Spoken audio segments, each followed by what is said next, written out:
Welcome to the Cantina Chatter podcast. Turn up your nostalgia.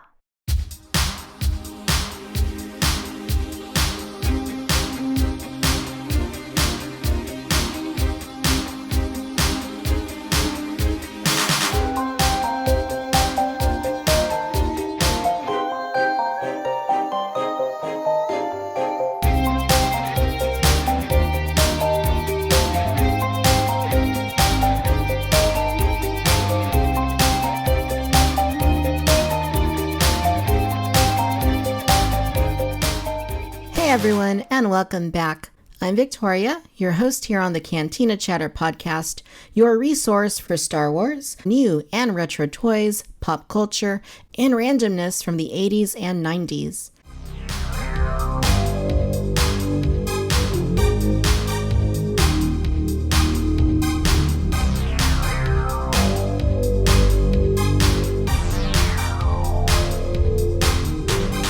Hey guys and girls, and welcome back to the show. Star Wars Episode 9, The Rise of Skywalker is out in theaters.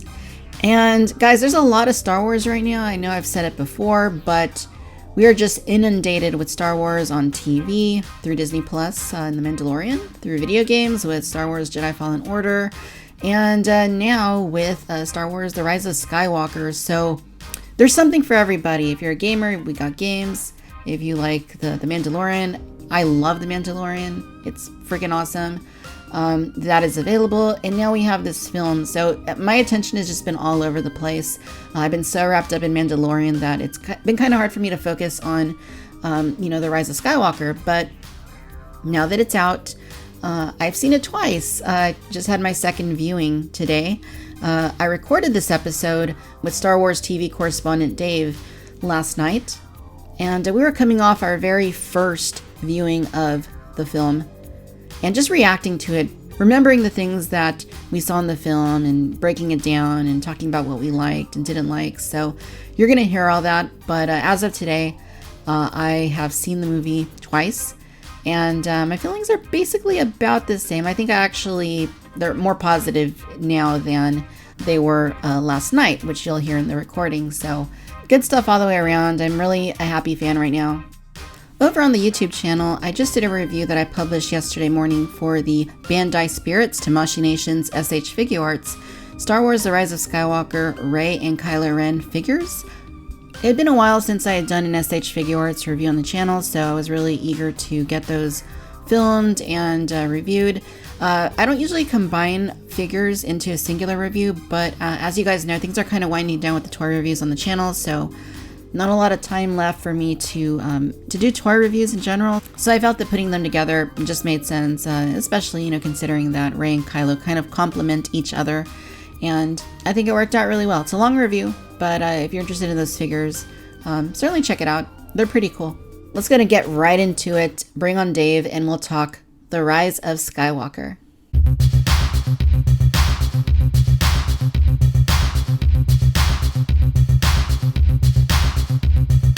Hello, Dave. How are you? I'm doing good. How you doing, Victoria? I am doing wonderful. The both of us have just seen The Rise of Skywalker.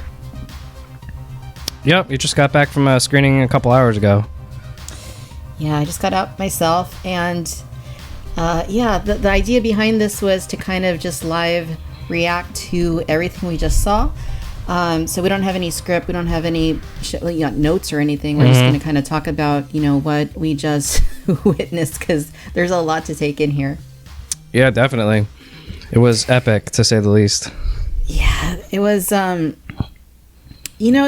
I wasn't going into it. I didn't really know anything. I think you're kind of the same, right? You don't follow the spoilers or anything like. No, tried my hardest to stay away. Yeah, like I'll watch the TV spots and the trailers and stuff like that, but I try not to look at it. I try to I'm very conscious on like social media. What's popping up, and I just try to avoid all that stuff. Like I totally like to be completely like into the movie and not know what's coming. And just hopefully be delighted by what I see, and that's what I did. And in this case, I am like so delighted by everything that I saw. Yeah, same here. I watched some of the TV spots. I wasn't so happy with Last Jedi. They did put some stuff in the TV spots, and I watched about half of them, but nothing was spoiled, and I'm glad, and I like that experience. Is just awesome sitting in the theater not knowing what's coming next. Uh-huh. Yeah, no, that was totally it. And you know, it's a weird thing when you go into a Star Wars film, and I tweeted about this earlier today. It's like, especially, you know, one of these episodic films, because I think for you too, you know, we've been seeing these since the special edition in theaters, and every time you go in, you know there's an opening crawl, and you don't really know what to expect, and you don't really know what the film's going to be like. So in this case, I'm sitting there, the Lucasfilm logo pops up, and that's when the goosebumps begin, then you're just really anticipating what that opening crawl is going to say. Yeah, it was a unique opening crawl. What did it say at the beginning there? The dead speak? Is that what it said? Yeah, it said something like the dead speak! Exclamation point. It was like, whoa, that's not totally what I expected different, at all. But it gets you right into. You're like, okay, we know Palpatine's gonna be here, and here it is, the first sentence. It's cool. Yeah, it was interesting because it said something about Palpatine broadcast, or his voice was broadcast across the galaxy. So how does that work? Like that never really didn't really get explored, which is fine. It wasn't a big deal, but it was interesting. It was definitely an interesting opening crawl, to say the least. Yeah, it puts you right in there and lets you know that the entire galaxy knows what's going on. In the original trilogy, it seemed like maybe the Sith and the Jedi were kind of kept secret from what was going on in normal everyday life. But yeah, it just throws you right in there, and we're going after the big baddie right away up atop. Yeah, it's. I didn't really know how that was going to unfold. I didn't know Palpatine. I kind of thought like Palpatine was going to kind of come like towards the end, like they're going to kind of save it. Here. But no, it was just like there he is at the very beginning of the opening crawl, and it's it's weird because and this bothered me initially. In the end, I understood why it was, but when we first see Palpatine, like he doesn't look very much like Palpatine. Yeah, I didn't know what to expect either. He was kind of gnarled and he looked, really messed up, which I guess you'd expect after the end of Return of the Jedi. But yeah, they just throw you right in there, and we're right in there seeing Kylo Ren. It says in the crawl, right, that he's any threat to his power, he wants to seek him out. He's the supreme leader now, and he's right out there on a mission, and he finds I thought it was like a Sith holocron or something at first, but it's like a wayfinder or something, right? That just allows you to navigate to the planet that Palpatine's on. Uh-huh. But yeah, I was surprised that it just went right into it. That he confronts him right away. Yeah. And this is kind of when we get our first little bit of Palpatine saying, "Oh, well, like he's talking about Rey, like he has more to her story," which I think a lot of us probably assume there was more to her story than just her family being nobody.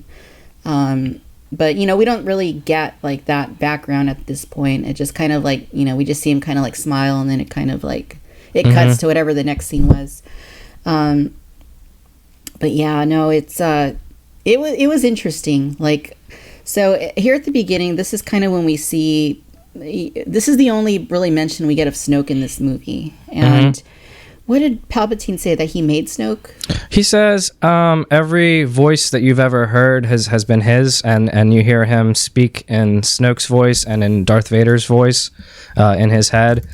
And it's cool, and he's making his way through there, and you actually see a couple like test tube like Snokes that kind of let you know maybe he's cloned or grown Snoke or something. But It was cool. It was unexpected, and I really liked the way that the movie started out. The first, I don't know, half hour or something like that, it really like butts in the seats, and you're explaining what's going on, and we're off and we're going, and it was cool. Yeah, no, that was really cool. I kind of wish I knew a little bit more about. He said he made Snoke, and we see like a bunch of like Snokes, like in a tank or something weird, like you said, like clones. I'd like to know a little bit more about that. But I guess we're not going to learn more about it. Yeah, I'm sure there'll be books and comics and stuff, I guess, to fill this in later on. And it's hard to squeeze all that into the 2.5 hour time frame that we're in. But yeah, it jumped right in. And here we're off and running. Yeah. Yeah, so no, it definitely did jump right in. You know, there wasn't any like hesitation with this film. Like it just kind of like jumped around like constantly, like, you know, from plot point to plot point to plot point. There wasn't any lagging. It was very continuous, kind of like Revenge of the Sith. Like when I think about that film, you know, there's not really any like dull moments. It just kind of, the story is constantly going, and this felt a lot like that. Yeah. What happened after the was he explains that he wants Rey killed. He doesn't know, Kylo doesn't know exactly what she is, and then we cut to the next scene is Rey training, right? I think the next scene is I think it's Poe and Finn on the Falcon, and they're doing that hyperspace skipping thing. That was cool. Yeah, that was neat. We haven't seen that before, like in Star Wars. So that was an interesting thing to introduce, and you know, it definitely seemed very scary, especially when you think back to what Han said in A New Hope, where you know you got to be really careful when you're plotting your hyperspace jumps. Yeah, that was really cool. And we see the TIE fighters have light speed now, right? That wasn't that introduced in like Rebels or something way back when as like a new tech. I think I don't remember that specifically, but yeah, no, they were following the Falcon, and I assume they were using that same sort of hyperspace tracking that we saw in The Last Jedi. Yeah, me too, yeah. Yeah, so that was pretty cool, and you know, just the different locations they ended up at was a pretty neat thing to see. You know, one of them was that monster, right? Like towards the end. Yeah, and it really puts into perspective too. When you see in these movies, I always wonder like how long are they in like hyperspace for? You know, and they were just like bam, bam, bam, and they show you like how fast you can move. You know, through in real time. You know, that was really neat to see, something we've never seen before. Yeah. Yeah, that was neat. And then it cut to Rey training on did we ever get the name of that planet? If we did, I didn't catch it. Yeah, same. I don't think they mentioned the name of it, but it kind of looked like Yavin. But you know, I don't think it was, because I think if it was, they would have made it clear that it was. Yeah. But it was like a jungle planet basically. So you know, we just get right into her training, and you know, she's there floating, and that was so cool. Yeah, trying to call in the Force spirits. Is that correct? Yeah. What did she say? You tweeted that earlier. The quote. Oh yeah. She said, "Be with me." Yeah, that was cool, and I love seeing her float there with the rocks, and then she drops the rocks, and she's holding herself, and she just does like a somersault with the Force and lands herself down. That was really cool. Yeah, that was. And one of my favorite things about like, you know, this scene was finding out that Leia was like her Jedi master. Yeah. Well, the real world circumstances, I think I was like looking for this part to see how they were going to do it, and this is when we first see Leia, and it maybe a fault of my own, it kind of like took me out of it, because I'm like concentrating on her dialogue, and I know in my head that it wasn't recorded for this movie, you know, so on a second viewing I think it would go better, but I was like too hung up on it, and it seemed a little wonky to me, but it could have just been me. No, I hear what you're saying. Not just that scene specifically, but other scenes that Leia was in. I kind of felt like it was a little bit wonky, you know, just it didn't really, like, I mean, obviously, you know, like you're saying, real world, we understand, you know, how they accomplished this, but you do kind of like think about it a little bit, like wonder, you know, I started wondering like, well, what was the original scene going to be, you know? Yeah, like, that too. My mind was wandering away with me, like, oh, I wonder what they were doing in Force Awakens or whatever, you know, that this got cut from. Right. And I felt like at times, like it looked like she was, when like, you know, General Leia was looking at, you know, whoever was speaking, like it didn't really look like she was looking at them. Yeah. Some of the scenes looked like it was cut straight from stuff that we saw in The Force Awakens too. And then I shouldn't have been doing this when I'm watching the movie the first time, but that's where my mind went. I'm kind of like, well, where did this come from, you know? Yeah. But it was done tastefully, I think. You know, you're right. It was. I kind of wish that they would have maybe not explained how they did it, like initially, you know, maybe if they would have just released the movie and maybe like, you know, Leia's in it, we're not going to explain anything about how it was done. Maybe if they would have held that off for later, it would have played a little bit different. Yeah, probably. For the most part, I enjoyed it. And like I said, I really enjoyed, you know, like learning that she was training Rey. I thought that was one of my favorite aspects of the film, actually. Yeah, and jump into later knowing that she did train, that she, you know, trained with Luke and actually bested him, and then gave it up, you know, looking into the future, seeing what would become of her child. It was very interesting, very cool. Yeah, that was interesting. Yeah, and, you know, again, like, you know, obviously we know real world, like the CG, I felt like in recreating their likenesses was kind of off. I don't know if that rubbed you that way as well. I liked the Mark Hamill one, but I can see it a little bit on the Carrie Fisher one. It's the same as in like Rogue One. The face is just off a little bit, which you notice in the toys too. It's like really hard to get Leia and Luke's face right? Yeah, that is true.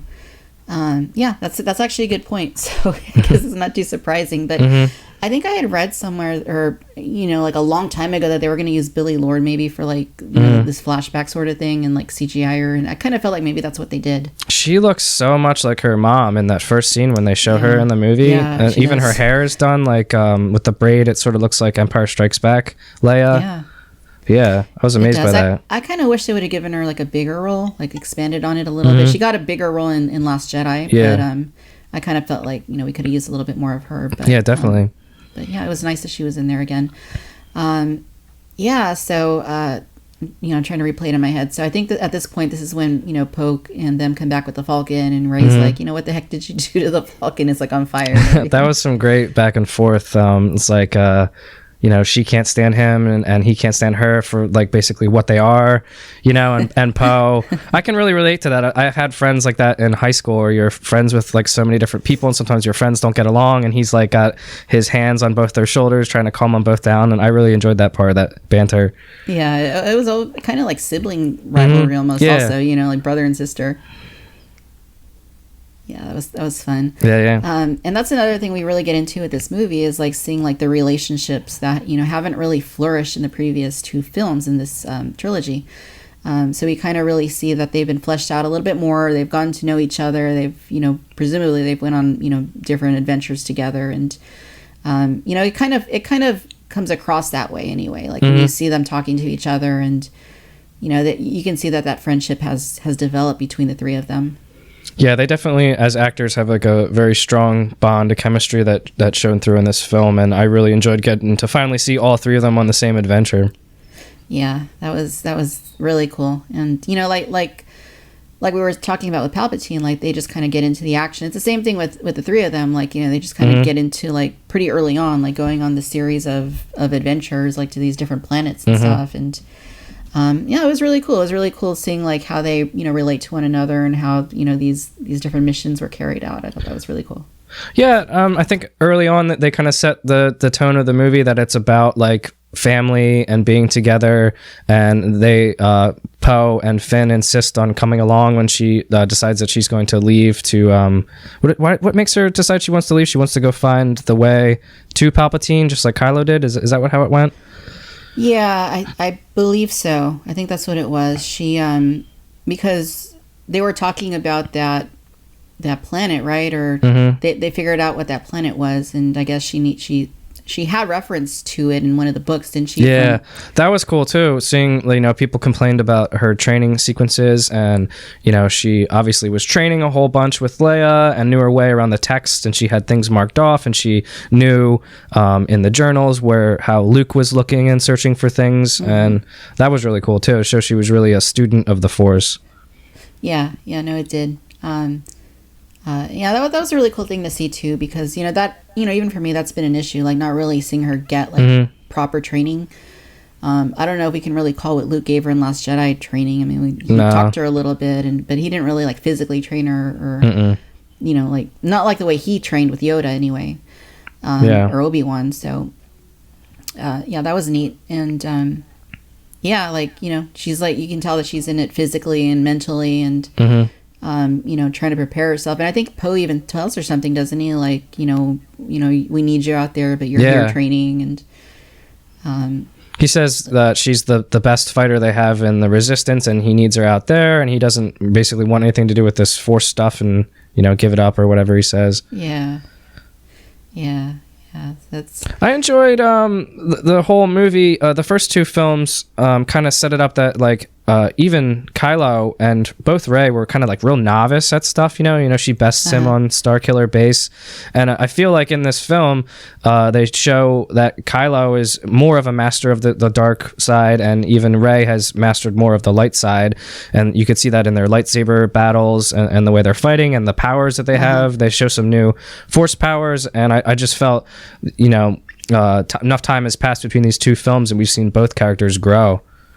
Yeah, definitely. It's a huge evolution when we see them fighting from what we saw in The Force Awakens and Last Jedi. They didn't really like physically fight each other, but it's a huge evolution from that. Like you're saying, new Force powers and just like the physicality of it. Like they're on, especially Rey, like on a completely different level. Yeah. Yeah. So okay. So after I think at this point's when they kind of go on that mission, right? They go to Pisana. Yep. Yeah.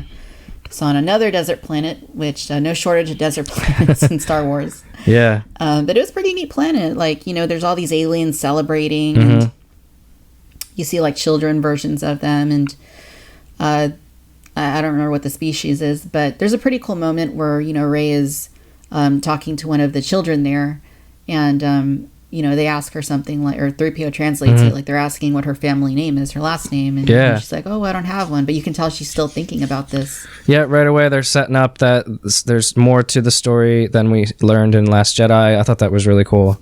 Yeah. So, yeah, I don't remember the complete chronology 100%. So, let's see. After that, that's when the Force... connection between Kylo and Rey starts again, right? And then we learn another new Force power that you could actually, through their connection, move objects, and he grabs the necklace off of her, and then that's how he tracks her. That he sends the First Order to find out where this is from, and then boom, Kylo shows up on Pisana, and now they're in a chase on the run again from the First Order. Yeah, exactly. That's yeah. So that is interesting. So. I didn't know how I was going to feel about them bringing back this force timing, or, I don't really know what they're calling it officially, but, I thought maybe we'd already seen enough of it, but it was interesting to see that, it can actually evolve a little bit more than what we saw in Last Jedi, which, we do see in Last Jedi, where that part where, Kylo kind of like rubs his head and he has water in his hand.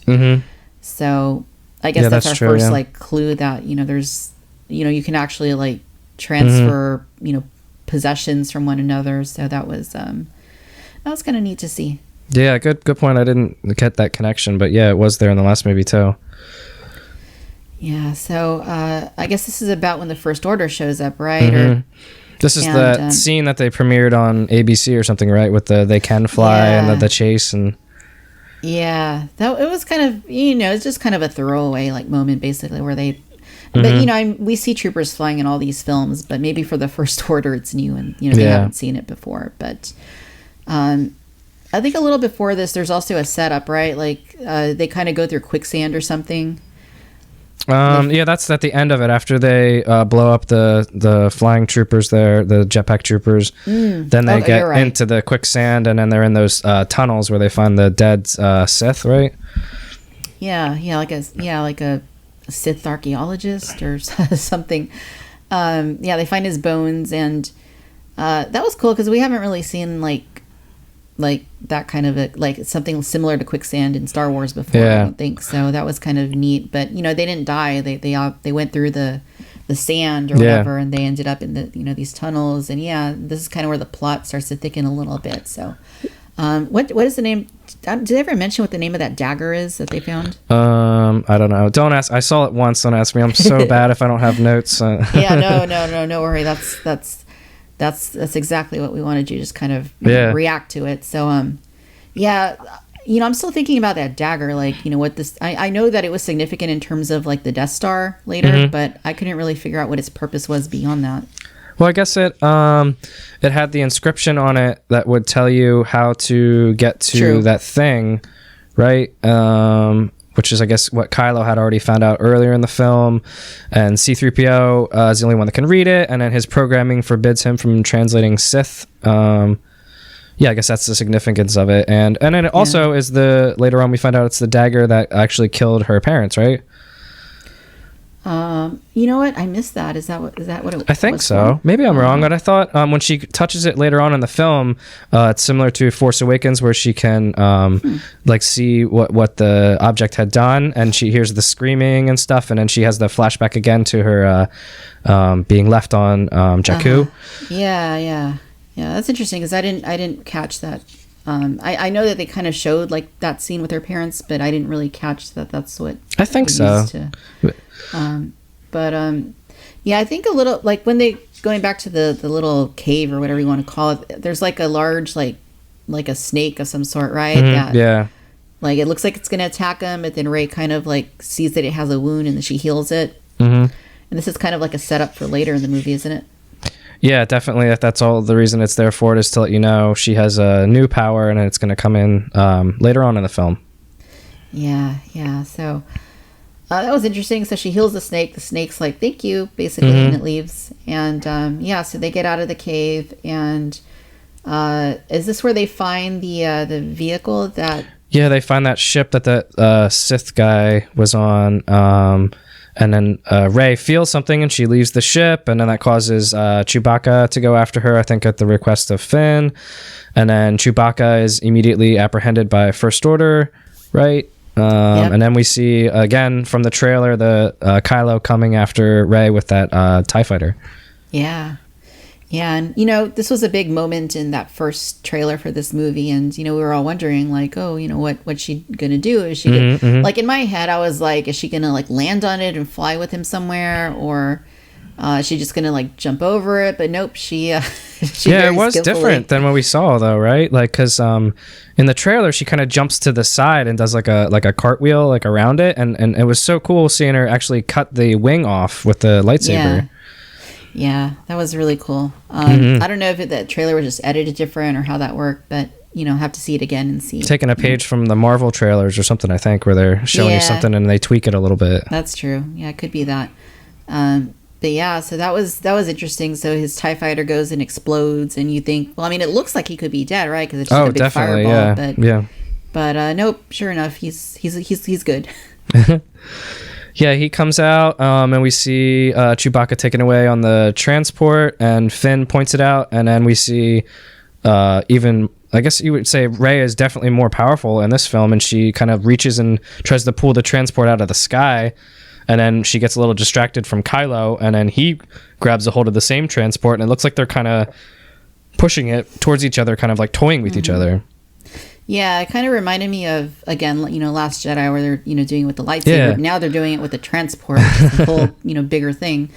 But yeah, this is when something crazy happens. This is when she figures out that she has powers she doesn't really know about. This should have been a clue to anyone for later in the film, but it went right over my head where she tries even harder. Maybe she's using some of the dark side, and the fingertip lightning that, like, Palpatine has just goes shooting out of her hand and destroys the transport with Chewie on board. Yeah, and then he's I mean, everybody freaks out in the scene, like, oh, Chewie's dead, and I mean, I didn't think he was dead, and the only reason I didn't think he was dead is because there's that. If you look at the trailer, you see later when they're going to look for the Death Star, and you see Chewie like in the trailer, so I kind of knew he couldn't have been dead. Like, I thought, well, maybe that was just the misdirection in the trailer, and maybe he is dead. And, I just didn't really know ultimately. But yeah, I forgot about that part in the trailer when I'm sitting in the theater there, and what's running across my mind as more time goes across, I'm like, why would they kill him off? You could have a bunch of different actors in the suit, but it doesn't take long for them to show that the First Order actually has him on Kylo's ship. Yeah, he's on the ship, and I guess they're going to interrogate him, but we never actually see like what happens with him. Yeah, he's imprisoned, and then they take off on the ship, right? Poe and Finn and Rey. Yeah. So they go. I guess at this point, I'm trying to remember, because they obviously pursue. I'm trying to think. Do they, at this point, is this when they go to the other planet, or do they don't go for Chewie yet, this is where they decide that they lost the dagger because Chewie has the dagger. Oh, that's right. And they know that C-3PO has it in his memory banks, and C-3PO like unknowingly kind of hatches a plan to get it out of his memory banks, and they decide they're going to go to the planet where they run across Zori Bliss to have some like what would you call it, like a black market droid guy, and he's going to hack into C-3PO's memories and read the inscription. Yeah, totally. Yeah. So so they go there. It's like a snow planet kind of, right? Like it looks like it's cold. They're wearing like huge coats, and you see right away that the First Order's there, and they're kind of going door to door and just interrogating people. Yep.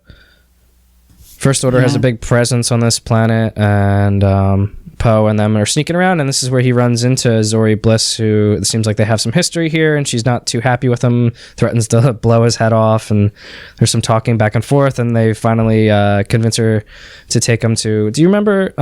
that's the real cute guy... what's his name? Babu Frick. Yeah. So that's where they end up, and he's hacking into C-3PO's circuits there. Yeah, he was funny. Like, there were a lot of people in the theater were laughing at Babu Frick, and every time he would, like, say something. Yeah. He almost sounded kind of like he had kind of like an Italian mobster sort of, like, accent or something. Yeah, real high-pitched and cute, and I liked it. Yeah.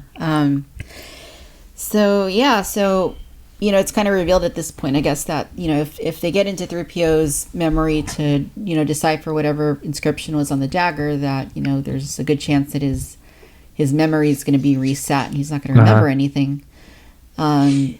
So that's what happens, right? But it doesn't take too long for, like, a little bit later, we kind of, I guess R2 had a backup. Is that what it was? Yeah, he says something in the moment about R2's backups are notoriously unreliable.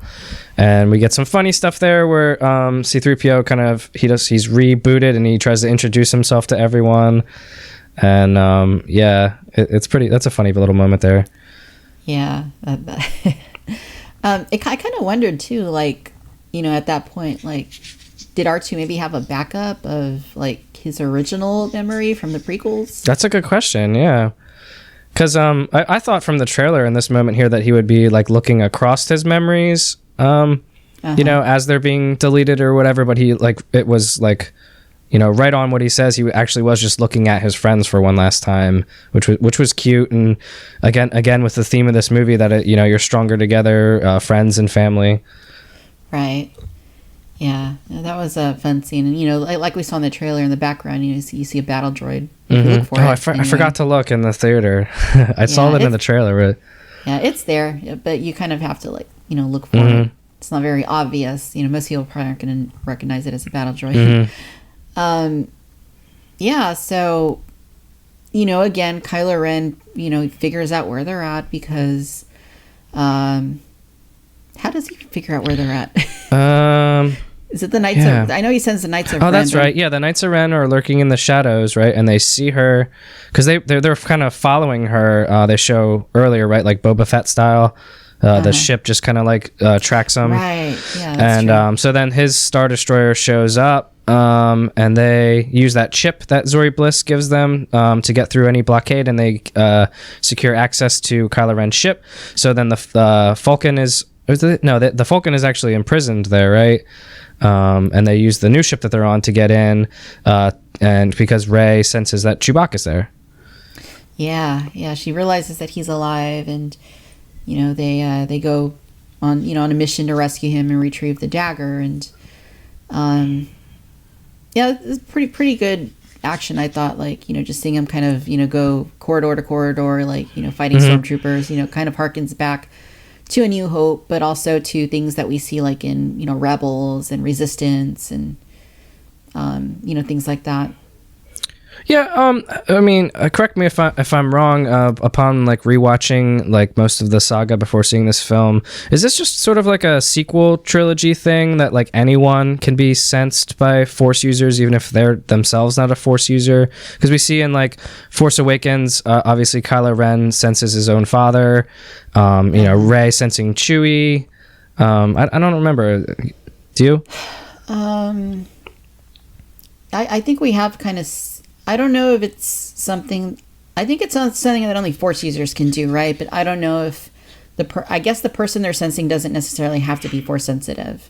Because I'm thinking back to, like, Revenge of the Sith. Like, Anakin says, I sense Count Dooku. But he's a Force user. Yeah, that's true. And then I guess I'm sort of thinking like when you're first introduced to it, it's like Vader sensing Obi-Wan in A New Hope, and I guess maybe that's stuck in my head. It's almost like Force user to Force user. Yeah, and then in Return of the Jedi too, like, Luke knows that Vader's on the Star Destroyer. Yeah. So, but yeah, I'm trying to remember if there are any instances of them sensing that, non-Force user is nearby. Not quite. No big deal, just yeah. It is what it is, but it's cool. And she senses that Chewie's there. They get aboard Kylo Ren's ship, and then they're running around. And this is where they have like the big shootouts, right? And Rey finds her way into Kylo Ren's little personal collection of artifacts. Right. Yeah. Just real quick on the Force thing. I want to add on to that a little bit later in our conversation, but for another plot point that comes up later. But what did you just say? Yeah, they're on the ship, and there's that cool shootout with which I thought was cool. They're just kind of like going through. It was kind of video game style, just mowing everyone down. But I guess they kind of had the element of surprise. If you're on Kylo Ren's ship, you're not really expecting anyone to just be like running down the hallway blasting people. Right. No, that's true. I think it's in here also that we find out that Hux is the spy, right? Yeah, towards the end, once after that shootout, and they finally get captured after Poe gets shot, which I thought was cool. It reminded me a lot of like Agent Callus from Rebels, Yeah, I thought about that too. Yeah, but then they ask, they're really shocked that he's the spy, and I think the audience, in my theater laughed at this too. They're like you. Yeah. Poe's reaction was the best. He was, I knew it, and then what does Finn say? Like, no, you didn't. No, you didn't. I love that part. Yeah, so good.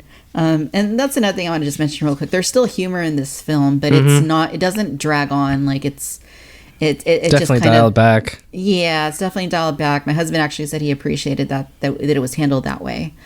The jokes I heard people say that like Last Jedi was Marvel style humor, which I guess I could see that, and it was definitely they made a course correction or something, I guess. Yeah, they definitely adjusted it, and Hux says something interesting when they find him. And he's just kind of like, well, I don't care if you guys win. It's just I want to get rid of Kylo Ren. Yeah, true. Look into his motivation, which I think was real true to the character. Right. Yeah. I like how I really liked seeing Hux like back again. I think we all knew he was going to be back, but I felt he's the spy. I thought that was cool, but then they just kind of get rid of him like right after that, basically. And I thought it makes sense. Yeah. Why he's not on the press tour? The actor Donald. Yeah, that's true. But I just felt like he felt a little bit wasted, like in that respect. Like I wanted to see more of Hux, basically. Yeah, you expect that maybe in the second or so act or the third act or whatever, but it just right away, bam. Yeah. Who was that? Richard E. Grant that played General Pride. Yeah, he was good. Yeah. He was really good. Yeah. No, it was, a lot of interesting little things here. And I heard people in the theater I was in, like, kind of predicting that Hux was the spy. And, obviously. Oh, really? But, yeah, so there's also another like encounter between Rey and Kylo here, right? Like I really like this part. Yeah. And they go a step further that you can move things through this Force time or Force Skype or whatever people call it. Right. And they actually have a lightsaber fight in two different spots in the same area. I don't know how to explain it, but it was cool. Yeah, it was like visually it was interesting because you'd see Rey down, on the planet, and then you'd see like Kylo like up with her on the Star Destroyer. It's really interesting. Like, yeah, just I guess like because you're thinking from their point of view, right? Like, what are they seeing? But I guess they're seeing their own surroundings, right? And they just see that other. Yeah, I guess they're seeing what we're seeing, right? Like, so from Rey's point of view, she's seeing Kylo in the quarters there, and then he's seeing her on the planet. Which this part here was another thing. A question I had is, doesn't Kylo see that she's holding the dagger the whole time and know that, hey, I just set that dagger down in my quarters? Yeah, I can't remember. Like, yeah. I mean, probably, because I don't think he really he notices like where she's at, right, until he sees the helmet, like Vader's helmet. Yeah, once the Vader helmet gets, he figures it out. Maybe it's his helmet. I mean, you can't see that well as it's all like pieced back together. Yeah, it could be, which that's another thing we never really get explained, right? It's like we see the helmet being reconstructed, but we're not really like told like why it's reconstructed. That's the whole sequel trilogy. There's little things like that where they don't explain, like does somebody go and pick up Kylo Ren's helmet on that catwalk there in Force Awakens? Like who gets Vader's helmet off of, was it on Starkiller Base in Force Awakens, and then like who's the guy going and picking up the bucket load of his helmet in the elevator shaft? Here nor there, it happens. It's the same thing with Luke's lightsaber. Like Maz says, like a great story for another time or something. And we don't get it. Yeah, we still don't get it. I thought for sure we were going to get that, like in this movie, but no. Yeah, there's a lot of things that they don't tie up, but there are a lot of things that they do tie up nicely, and we'll get to that as we go along. Yeah. So they have their little force fight. Kylo figures out where she's at, so he goes back to the Star Destroyer, and then kind of fight. They have a little face to face, and but it's pretty brief, right? Because this is when the Falcon comes and picks her up. Yeah, right before that, it looks like she is kind of doubting what she's going to do in this whole film, and it almost looks like maybe she is going to give in. We don't know. And then the Falcon shows up and blasts the troopers away, and then I guess you're seeing Kylo use the Force to stand his ground, and that's another, I guess that was in the TV spot, she jumps onto the Falcon there with Finn, which was cool. Yeah, that was a really cool moment, seeing all the troopers blow away basically, but Kylo uses the Force, and Rey, I guess we don't really see what Rey does, but I guess she uses the Force to stay put. I guess I took it, maybe she was just closer, kind of like not really in the blast zone. Yeah, that's true. Because she was kind of like, she was almost falling to the planet. She was like on the edge. Yeah, that makes sense. That's probably what it was. Yeah, so I mean, it kind of looks like in this moment she's actually contemplating like joining him. I think so, yeah. But ultimately she doesn't. She, once again she leaves, and Falcon takes off. Yeah, where do they go after this part now? There's a lot of jumping around in this film, which is good, but got to see it a couple more times to really get a hold on the chronological order. Yeah, for sure. I'm trying to remember what happens next. Because I know during all this time, there's like cutbacks to like things that are going on, like on the Rebels planet. And is this when they go back to the Rebel base, right? Do they have another encounter with Leia? No, I think I don't think so. I think they go. Okay. Is this when they go to Endor? Yeah, I think you're right. Yeah. Yeah. So. Somewhere around this point in the story, which, by the way, I don't think I mentioned it, but I thought Zorii Bliss was really cool. Oh, yeah. It was cool that we got to see her eyes, too. You don't usually get to see helmeted characters' faces like that unless they totally take the helmet off. Yeah. That I liked that. That was a nice touch. Mm-hmm. She seemed like, I really liked her costume, too. She seemed like a really cool character. One of those characters that they give you just enough of, but you kind of feel like you'd want to see more of them. Did you listen to any of the press things where they were interviewing JJ, and he was saying that Kerry Russell wouldn't take the helmet off like for the whole day, almost like a method actor, and it was like creeping him out? Yeah, I did see that. Yeah, that's pretty cool. So somewhere around this point, how do they figure out they need to go to Endor's? Is it the repeat? Or no, is it R2 that receives something, or? That was in the beginning with the spy to let them know about Kylo, I guess, right? Yeah. Somehow, either way, they end up on the Endor, I guess, that is, because they have the C-3PO reads off the inscription for the dagger, and then we see that she knows to like look where on the Death Star wreckage that the thing is. It's kind of like a compass or something, or... Yeah, I thought when we first saw, because we see one at the beginning, Kylo has it, right? Right away. I thought they were Sith holocrons. Me too. Yeah, but they said I want to say not like Wayfair. It had like a name, and I can't remember. Yeah, it did, like Waypoint or I don't know. Yeah, something like that. Something like that.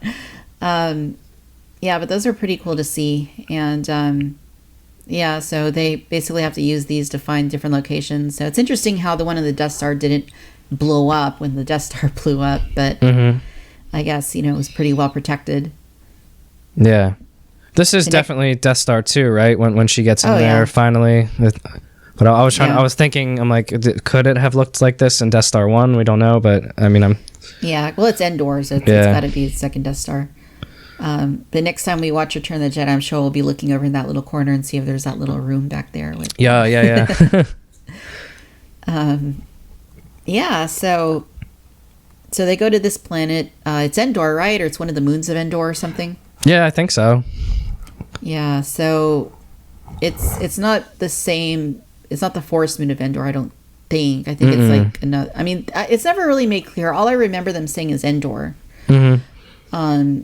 Because it doesn't look like. I mean, obviously, it doesn't look like Endor. So no, there's oceans there, and it's not the same. And not that we've seen all of Endor, but in Return of the Jedi, it was the forest moon of Endor. So is there like another moon of Endor, or is Endor like? Because I kind of feel like Endor was like a red like gas giant or something, wasn't it? I don't remember, to tell you the truth, but I think like it sticks with me from when I was a kid. I thought the forest moon of Endor was Endor, and it wasn't until seeing the lead up to this movie that I was like, oh yeah, obviously they say the forest moon of Endor.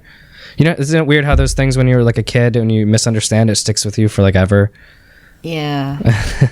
Yeah. I mean, I've always thought of it as Endor too, because even though it's a forest moon of Endor, it's like, well, we don't see what Endor looks like, so it's like, that is Endor, like to me,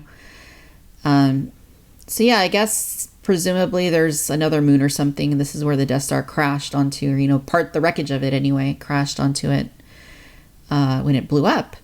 So, yeah, so okay, so I gotta ask you something. Here we see in this scene that the Falcon lands, on this planet, and it needs repairs. I cannot remember. I didn't notice why it needed repairs. The landing gear was broken, they said, and that's why they crash land, because they couldn't fix it. Okay.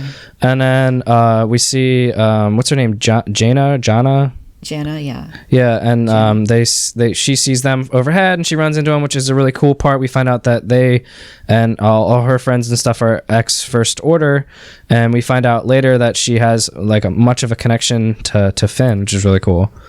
Yeah. So how did the landing? I'm still thinking about it. Like, how did the landing gear get messed up? I don't think it was explained, right? They were just like in hyperspace and just said, like, doesn't R2 say like, oh, the landing gear is broken, or something like that, right? Yeah. Another thing to look out for in the rewatch. Yeah. But I was wondering, like, well, what happened to the Falcon? Like, it seemed okay, like when they caught Rey and then took off. So, but yeah. Anyway, yeah. So Jana, and then she's with these other people, and yeah, like you were leading up to, like we see her helping them out. She's finding parts so that they can repair the Falcon. And this is when Finn realizes, or she tells him that she was an ex-First Order stormtrooper. Which is, it's cool. And then they talk about like their feelings and stuff like that, and then it kind of is revealed that maybe Finn and everyone else who kind of defected from the First Order kind of is force sensitive, which I thought was cool. Yeah, that's what I was gonna bring up. So I didn't really catch that Jana may have been force sensitive. But they talk about it being like a feeling, and then like she's kind of doing the explaining, right? Like it's just a feeling that that they did the same thing. They didn't want to open fire on a innocent crowd, just like Finn did. And then they kind of like, I think Finn is kind of like leading, like, well, it must be the Force because he sort of knows about it, right? Yeah. And she says something like, "Oh, I don't know if the Force is real, or I haven't seen it," or yeah, so I'll just go ahead and bring it up now because, now that we're talking about it, but we do get, hints that Finn is, like you're saying, force sensitive. Like he starts sensing, like later in the film, he senses like where Rey's out, doesn't he? And yep. Like, and then he senses where the tracking is later on the ship. Like he follows his feelings. He just says, "I have a feeling," which he's, I guess, alluding to. He feels the Force telling him things. Yeah, that's really interesting. Like I'm just thinking back now, like to Force Awakens, where they go to Starkiller Base, and he tells Han Solo, like, "Oh, we'll use the Force," and Han's like, "Well, that's not how the Force works." But Maybe he really was onto something. Well, and then him he did pretty well with the lightsaber on in the end of Force Awakens there. So and there were a lot of people complaining about that, which I guess we'll get to at the end when we go over our like reactions. Like some of the things I felt in this movie that the screenwriting was like pretty conscious of the criticisms of Force Awakens and Last Jedi, that they were being like, oh, okay, see, Finn actually does feel the Force a little bit, so don't worry about that. They try to cover some things, which I'm fine with, but we'll talk about it later. Yeah. So I guess at this point, Rey takes off to the Death Star, right? Like she doesn't want to wait around until just the jumps storm on. comes. Yep. Yeah, she just heads straight over there. We see her kind of. It looks like she's climbing that shaft, right? Like the one that Palpatine fell into. Yeah, and she almost falls, and she looks like she's going back to her scavenger ways, and which I think they said this was like a concept that they had for Force Awakens, that they wanted the Death Star like underwater. Yeah, and they kind of like recycled it in here, which is cool. Yeah, that was. I think it was in like one of the books or something. Yeah, so she goes to the Death Star, and we see her moving around. Then she ends up in that the throne room. That was cool. The Jedi. That was really cool. Like, nostalgia throwing you back there and seeing that the throne and just looking around and seeing the window. That was cool. Yeah, I mean, I wonder if she knew what the significance of it. I assume probably not, but I don't know. I mean, they say every Jedi has like their own special like power, and it seems like maybe hers is it has a name when like in The Force Awakens when she touches Luke's saber. And it can see everything, and maybe she can just feel, the presence in the room. It seems like that's true. What she's good at. Yeah, that's true. That's true. Though we wouldn't really know it from the film because it doesn't really get into that. But yeah, so this is where she finds that little room that she goes into, and finds this other, I don't know what they're calling it. I can't remember the word still. Let's just call it a holocron or whatever. Yeah, I mean that's basically what it looks like, right? Yeah, that's what I thought right away. I'm like, all right, cool, we're tying this into Rebels, but then it wasn't that. Yeah, it should. I mean, I don't see why not. I mean, just come on, call it a hologram, whatever. Anyway, yeah. So she goes in there, and this is where she has like that vision, right, of herself like on the dark side. Yeah, it's like the cave from Empire Strikes Back. And that was cool. Which I wish, in retrospect now, I wish that we wouldn't have seen that in that trailer, because this would have been cool to just see that right away for the first time, because it really wasn't much more. It wasn't very long, and it wasn't much more than we had already seen. Right. No, that's true. It was basically just, yeah. It wasn't a very long scene, but Kylo does show up, and they have like he takes the little holocron from her, and he's basically like, oh well, I know where this place is, but I'm not going to give it to you. And then he just like cracks it in his hand. Yeah, and then there's she starts chasing him, and then we get into that really cool lightsaber battle on the outside of the Death Star. Yeah, so this was really like, I guess if you think about it, like the final like proper lightsaber battle, right? Yeah, that's right. I didn't think about that till now. But it is a good one. Like they're definitely like.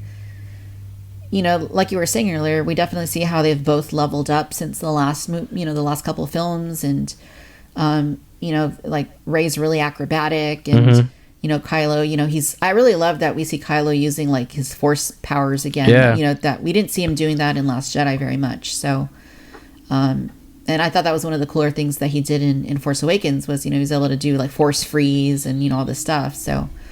Yeah, it was really cool seeing her do the acrobatic backflips, and then we see Kylo like over jump her, and then we see some new powers that we haven't seen in movies with they're using the Force to actually like hold the other one's blade, and that was pretty cool.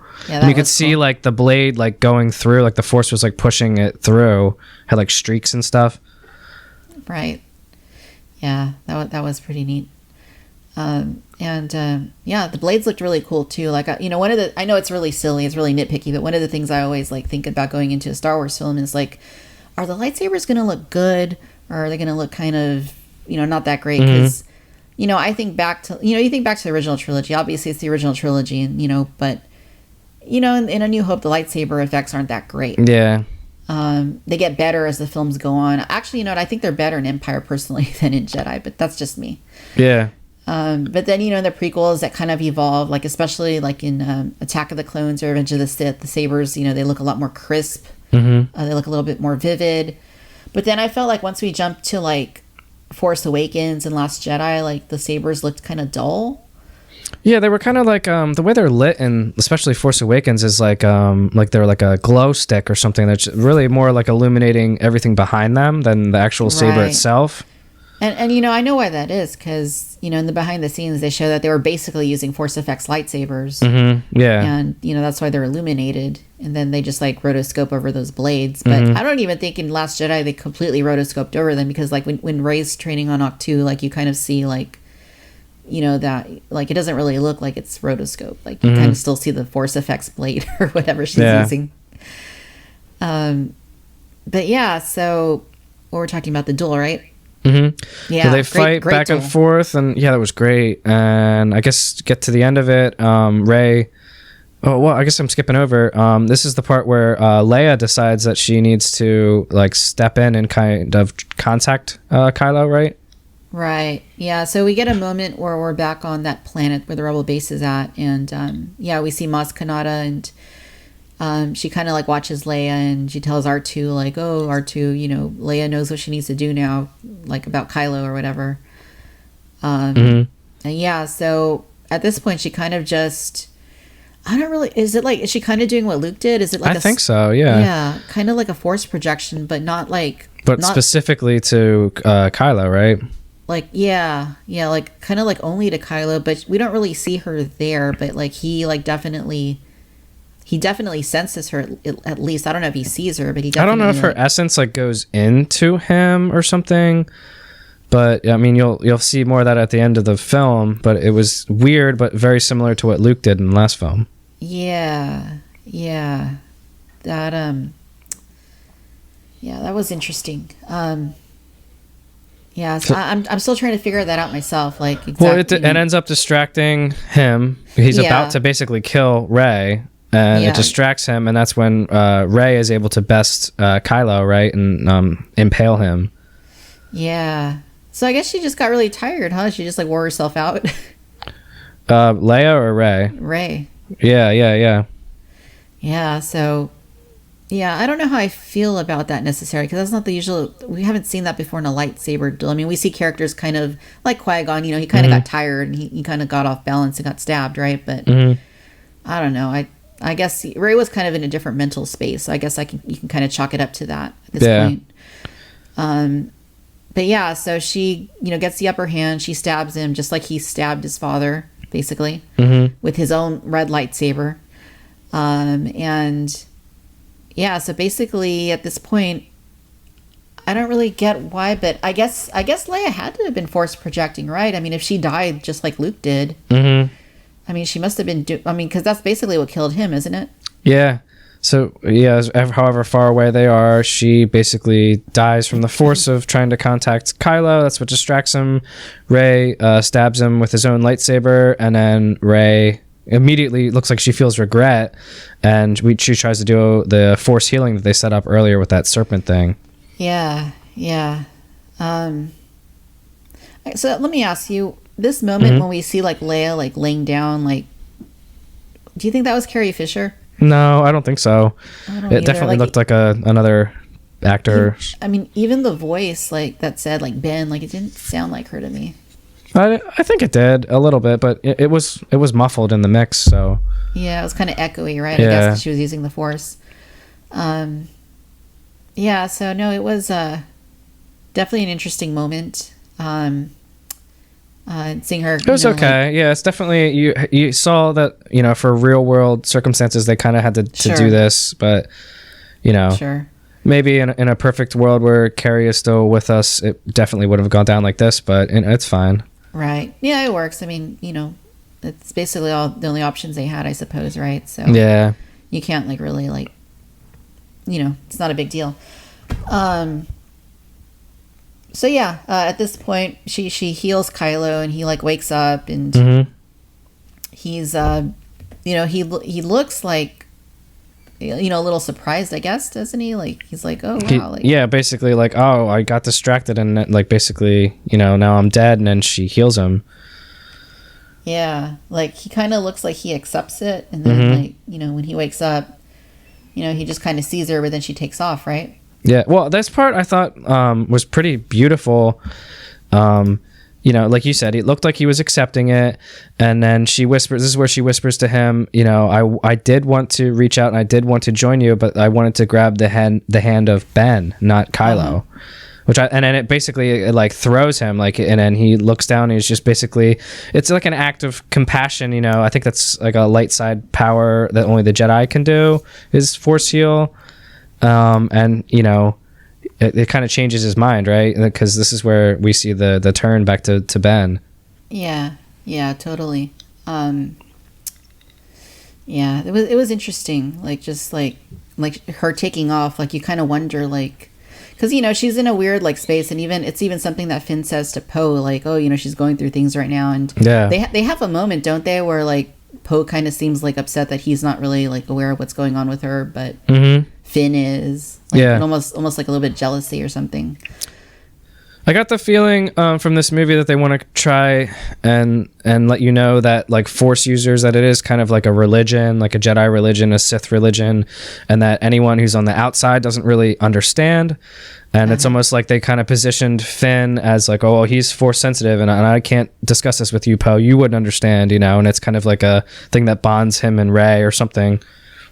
Yeah, like, I kind of thought that was going to start causing like a rift, but it didn't really do too much in that moment. Yes, but they kind of got over it pretty quickly. This is where that real surprising part, like, not that I didn't love this movie, but a lot of things were kind of predictable, and this was one thing coming up right here that I didn't really see coming, where actually Harrison Ford cameoed. Yeah, this was really cool, and he was at the premiere, so I kind of thought, oh, well, that's kind of weird, like, we see in the movie, like, I started thinking about it. But, this was great. Like, there was no music, and when he came back, like, it was like, I mean, the way that they play it out, like, I don't know if I think it's just in Kylo's head, right? Like, it didn't seem like he wasn't a Force ghost, obviously. They set it up as a memory. I think, like, Han Solo says as much. And I really, really like this scene because I think, like, all the films, like they say, are like poetry. It's rhyming, it's mirroring. And to me, when the first time I saw The Force Awakens, I really thought in Kylo's head that he really was thinking to turn back to the light. And for whatever reason, he doesn't. And it looks like this is what it would have been on that bridge if he would have turned back. Yeah, that's a good point. I really liked that too, like you're saying, the symmetry, like, we're basically seeing that scene again, but where Kylo makes a different choice. Yes. And I really appreciated that. Just like, I love seeing things like that, like just seeing the symmetry, and this is, we see that in the original trilogy too. A New Hope and the Return of the Jedi, we see that a little bit, and then we're seeing it again here. The first film in the trilogy, and then the third film in the trilogy. Just those kind of like, that poetry. That was really cool. And, just Harrison Ford being back, I thought was awesome. And, just seeing them have like that conversation, and, like Han basically saying, I miss you. And, that was really neat. It was really, really good scene. Yeah, now that I'm thinking about it, probably one of my favorite scenes in the movie. It's They found a way to put him in there, even though he's not going to be a Force ghost or something. It's just a memory in Kylo's head, and it's just like where we left off in Last Jedi, where Luke says, you strike me down, I'll be with you, just like your father. So he really was still there. That was that's basically what it was, right? Like, he's still thinking about his father, but that was really cool. Like, he turned back to, like, I didn't know, like, I assumed redemption was kind of going to be what they were going to go for, but like to actually see the way that they handled it, I thought it was really beautifully done. Yeah, I thought it, like you, I thought it would come, but I thought it would be more in the third act at the end of the film, not in the. I guess this was pretty much the middle, right? Yeah, it's kind of the middle still. So he throws his lightsaber away, which I guess later when you realize a little bit later in the film, like he goes somewhere else, and it's like maybe he shouldn't have done that, but yeah. So no, I mean, it's all about the symbolism, right? He does what he was going to do in he thought about doing in Force Awakens. He actually throws it away, and he's back on the light side, but we're not really sure at this point what's going on with Rey, right? Like, we don't really know if she's kind of steering towards the dark side or if she's... I kind of think she is, which they say later on that they're a dyad, right? That they're so linked with each other in the Force that they're kind of like paired. And we see her storm off to Ahch-To, back to where Luke decided, and she says she's going to do the same thing, just like kind of rest there. She destroys Kylo's TIE fighter there, strands herself there. Yeah. And then later on in the film when we see between the two of them, there's another little like pairing that I think is really beautiful. Yeah I kind of feel like at this point she definitely was like kind of like steering a little bit towards the dark side, and maybe she just wasn't sure, and she kind of wanted to take herself out of the equation the way Luke did. So it was interesting to see that. Like, I'm actually a little surprised that they did that, like kind of gave her the same like trajectory for a little bit that Luke had in Last Jedi. Yeah, and it goes back to, I think, again in Last Jedi, where Yoda says we are what they grow beyond. Right. And Luke, this is where Luke shows up, right? Where she wants to chuck the Skywalker lightsaber into the flames of the TIE fighter, and we see Force Ghost Luke come out and catch the lightsaber and say, "You don't treat Jedi's weapon in such a manner," or something like that, right? Which is, that's what he did. That's exactly what he did. In that moment, there were people in the audience that were like laughing like out loud, like that was very obvious, like shade. I wish my theater mine wasn't as like rambunctious as like other screenings that I've been in. It was only about like half filled, and there was no like people, usually people cheer when the crawl happens and stuff, and I didn't get any of that this time.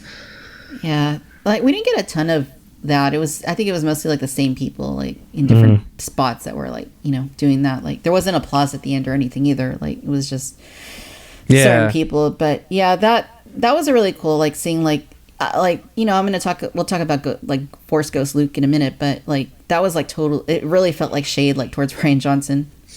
I think so. Yeah. But in a way, from a certain point of view, you could see it another way. But I think that I was really conscious of that in the whole film, and it kind of, some points I was taken out of it, aware that I'm watching a film, because I'm being like, oh, well, they wrote this into the film because they wanted to avoid the Last Jedi backlash here and there and that. So some things got to me, like they were, like you said, throwing shade. Yeah. So I want to ask you about Force Ghost Luke. Like, I kind of felt like he didn't look quite right. Well, his hair was longer. His hair, I mean, and why? It looked like fake. Like, it didn't look like Mark Hamill's hair. But then when we see him later, like in the movie, like his hair looks fine. Mm-hmm. What's up with that? I don't know. Reshoots, maybe? I have no answer. I don't know. I mean, like I said, like, it's the little things that kind of get to me the most sometimes. Mm-hmm. And like things like that are just not consistent. Like okay, it's inconsistent from the last film, but it's even inconsistent within the same film, because like I'm saying, like later when you see Luke, like, his hair looks okay. Yeah. So yeah, it's like I don't know. Is it that hard to like find like to cut a wig the same way as it was in the previous movie? Like, but maybe also, it just has something to do with, like you're saying, like they're kind of even the performance was different than Last Jedi. He was so serious and grim, and then this one it almost it sort of seemed more like actual Mark Hamill. He was more jovial, and you could see like the smile lines on his face and when he talked, and the longer hair. But But even like I felt like Yoda looked really good in Last Jedi, like the Force Ghost Yoda. But this Luke, like I don't know, the aura was like weird, like. He was extra blue. He was extra blue. It looked kind of CGI-ish. Yeah. Yeah, I don't know. Like I'm saying, it's the small things that bug me the most. No, you're right. Yeah. Anyway, we'll try and look past that for now. I don't know. It just felt like it was rushed or something, and they didn't like. I don't know. I find it kind of weird. But yeah. In any case, yeah, so he basically gives her a little pep talk. He's like, I cast myself here on Ahch-To because I was scared. I think that's what he said, right? He was scared. Yeah. But he's like, that's not the right thing to do. You're a Jedi. You need to, the destiny of the Jedi is to confront, their fears. And and we also see we get a really brief moment where we see Porgs once again, don't we? Oh, yeah. Yeah, I forgot about that. Yeah, they show him. Yeah, they look a little different too. Like I thought they looked kind of like CGI. Yeah, maybe. I didn't. It was pretty fast. I didn't really notice. Yeah. It was cool to see them. I know. There are some people that really like the Porgs, so I'm glad for them that they got to see the Porgs, and I kind of like them too. But yeah. Yeah. So anyway, it's just one of those little things. Do you think that they were on Skellig Michael again to film this? Because I kind of felt like no, maybe. Yeah, like I kind of felt like the shot of the island like looked a little different. Well, I know practically it's tough to get there, right? They have to take all the equipment in by hand, like on a boat, and then they're only there for a short amount of time, right? So maybe that had something to do with it. But no, I don't. Even the shots were like down low, almost just like here's the island behind you, right? Yeah, that's that was interesting. But it was cool. I did really like that, like seeing her like kind of try to take herself out of the equation, do what Luke did, go to Octu, and it was brief. She doesn't spend much time there at all.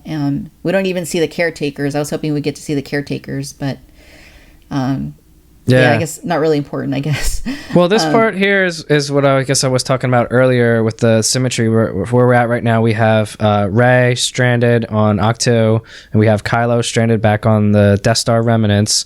And then Force Ghost Luke raises the X-Wing almost like he couldn't do in Empire Strikes Back. And she flies the X-Wing out, and then we see later that Kylo finds an old TIE fighter, an Imperial TIE fighter to fly out, which I thought was really cool. It's like they're like on the same path, but the different ways. And you see, right. You know what? I didn't even notice that. Like he found a TIE fighter and he flew that out of the Death Star. Yeah, they don't show it, but when he lands on the planet where Palpatine is, it lands right next to Luke's X-Wing, and it's an Imperial TIE fighter. Okay. Which I thought was cool. She's in Luke's X-Wing, and then you get the Imperial TIE fighter right next to it. I didn't catch that. That's cool. Yeah, that's cool. It's a nice touch. And, now that you're bringing it up, it's actually really cool. Like the way that they, like you're saying, like they're on the same path, but they're going to the same place, but their path is a little bit different. I guess is what I mean. Yeah, and then as we find out, she's a Palpatine, so she's like from the dark side, flying what we would consider the light side X-Wing, and he's a Skywalker descendant from the light side who's fallen dark, and he's flying a TIE fighter. It's cool, you think about it that way. Yeah, no, it is. Luke lifting the X-Wing I thought was pretty cool. Yoda's theme was playing, so definitely a callback. And I think there's a loud car outside right now. Definitely, that's really loud. Definitely a callback to Empire, seeing Yoda do that. And it was kind of weird, like the way that like Luke was like grinning, I thought was a little much. But I think it was like Hamill being Hamill more than Luke. Totally. Which I'm cool with that. Like I know Mark Hamill wasn't very happy with Last Jedi, but I don't think anybody can deny like his performance in that movie. Oh, so good, yeah. But but getting him to do it a little bit more on his own terms, I think was a nice touch this time. So at this point, Rey relieved she somehow relays her signal to R2, right? Or to the Resistance, and that's how they're able to see where she's going. Yeah, they start tracking the Red 5, and they're going, that's Luke Skywalker's X-Wing, and then she lights the path, basically, to show them how to get to Palpatine. Yeah, so that's how she gets there, and, she basically takes the same path that Kylo did at the beginning of the movie, and, she goes and finds him, and, there he is. And again, I know we mentioned it when we started recording, but he looked a little bit like, I know you said, he's mangled and stuff from his fall, which, that makes sense. He's like missing fingers and stuff, but like, he looks like almost more like normal than he did as in Return of the Jedi, like his face like looked like not as deformed.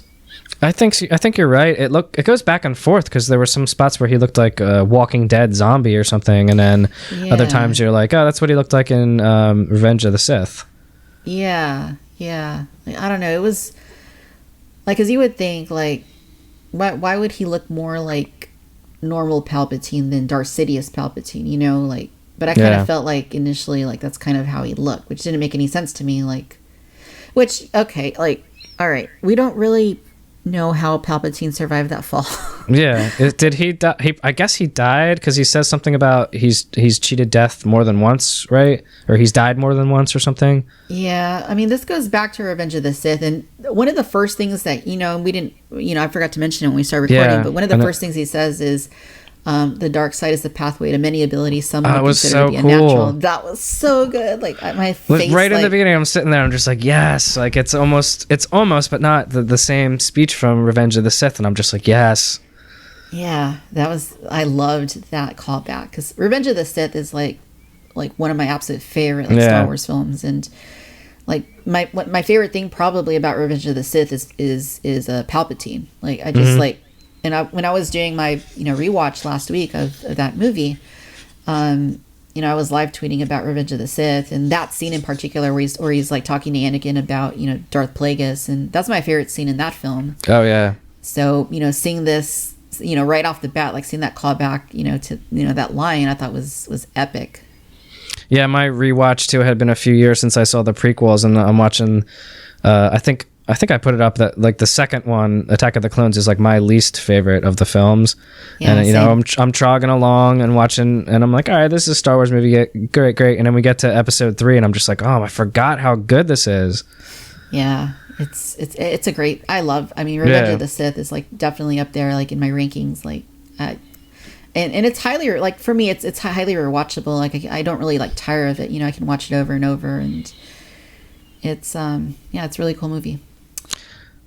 Yeah. But anyhow, so we don't know how Palpatine comes back exactly. Like he says he's cheated death, and you know that does go back to, you know, that film, like where he says to cheat death is, you know, something that only one is, you know, I guess Plagueis figured out, but you know he needed Anakin to help him like figure out how to do it. But I mean, I guess what's hinted at is that at some point Palpatine did figure out how to cheat death because that's what he did. Yeah. He's back, and I don't know who's the Resistance guy who kind of like put some exposition on that about, oh, you know, dark powers or cloning. Even they don't know; they're just guessing, and I guess they're like, you guessed too, audience, right? Yeah, you're right. I kind of that moment kind of went in one ear, not the other. I didn't really catch it too well, but yeah, they did kind of mention something like that. And that's one of the things, like I was trying to focus, like be in the moment, like for each scene. Like you know, to be present for each scene, but sometimes when you're watching a movie, like I feel like if it's a movie I haven't seen before, like if there's something like kind of heavy, like Palpatine, for example, like when it cuts to the next scene where it's just a bunch of random like Resistance people walking around, I'll kind of miss some of the things they say because I'm still thinking about Palpatine. So I think that's what happened there. Yeah. This movie, for me, watching it the first time, there were so many times where real world situations that my mind would just be taken out, and I would kind of like, you know, move away from the picture. I couldn't keep my head in it as much, you know. Yeah. No. So yeah, where were we at? Okay, so I think Rey's going to find Palpatine. Yeah, she's back. On the planet, and what was it called? It was like Exo-Do. Is that what it was? Something like that. Yeah. Something. Yeah, they're there. And this was the creepy part when she walks in, and it reminded me a lot of Rebels. What is the Sith temple where they find Maul? It reminded me a lot of that. Yeah, with the lightning striking, and she walks like underneath it. Real cool. Yeah, that was really neat.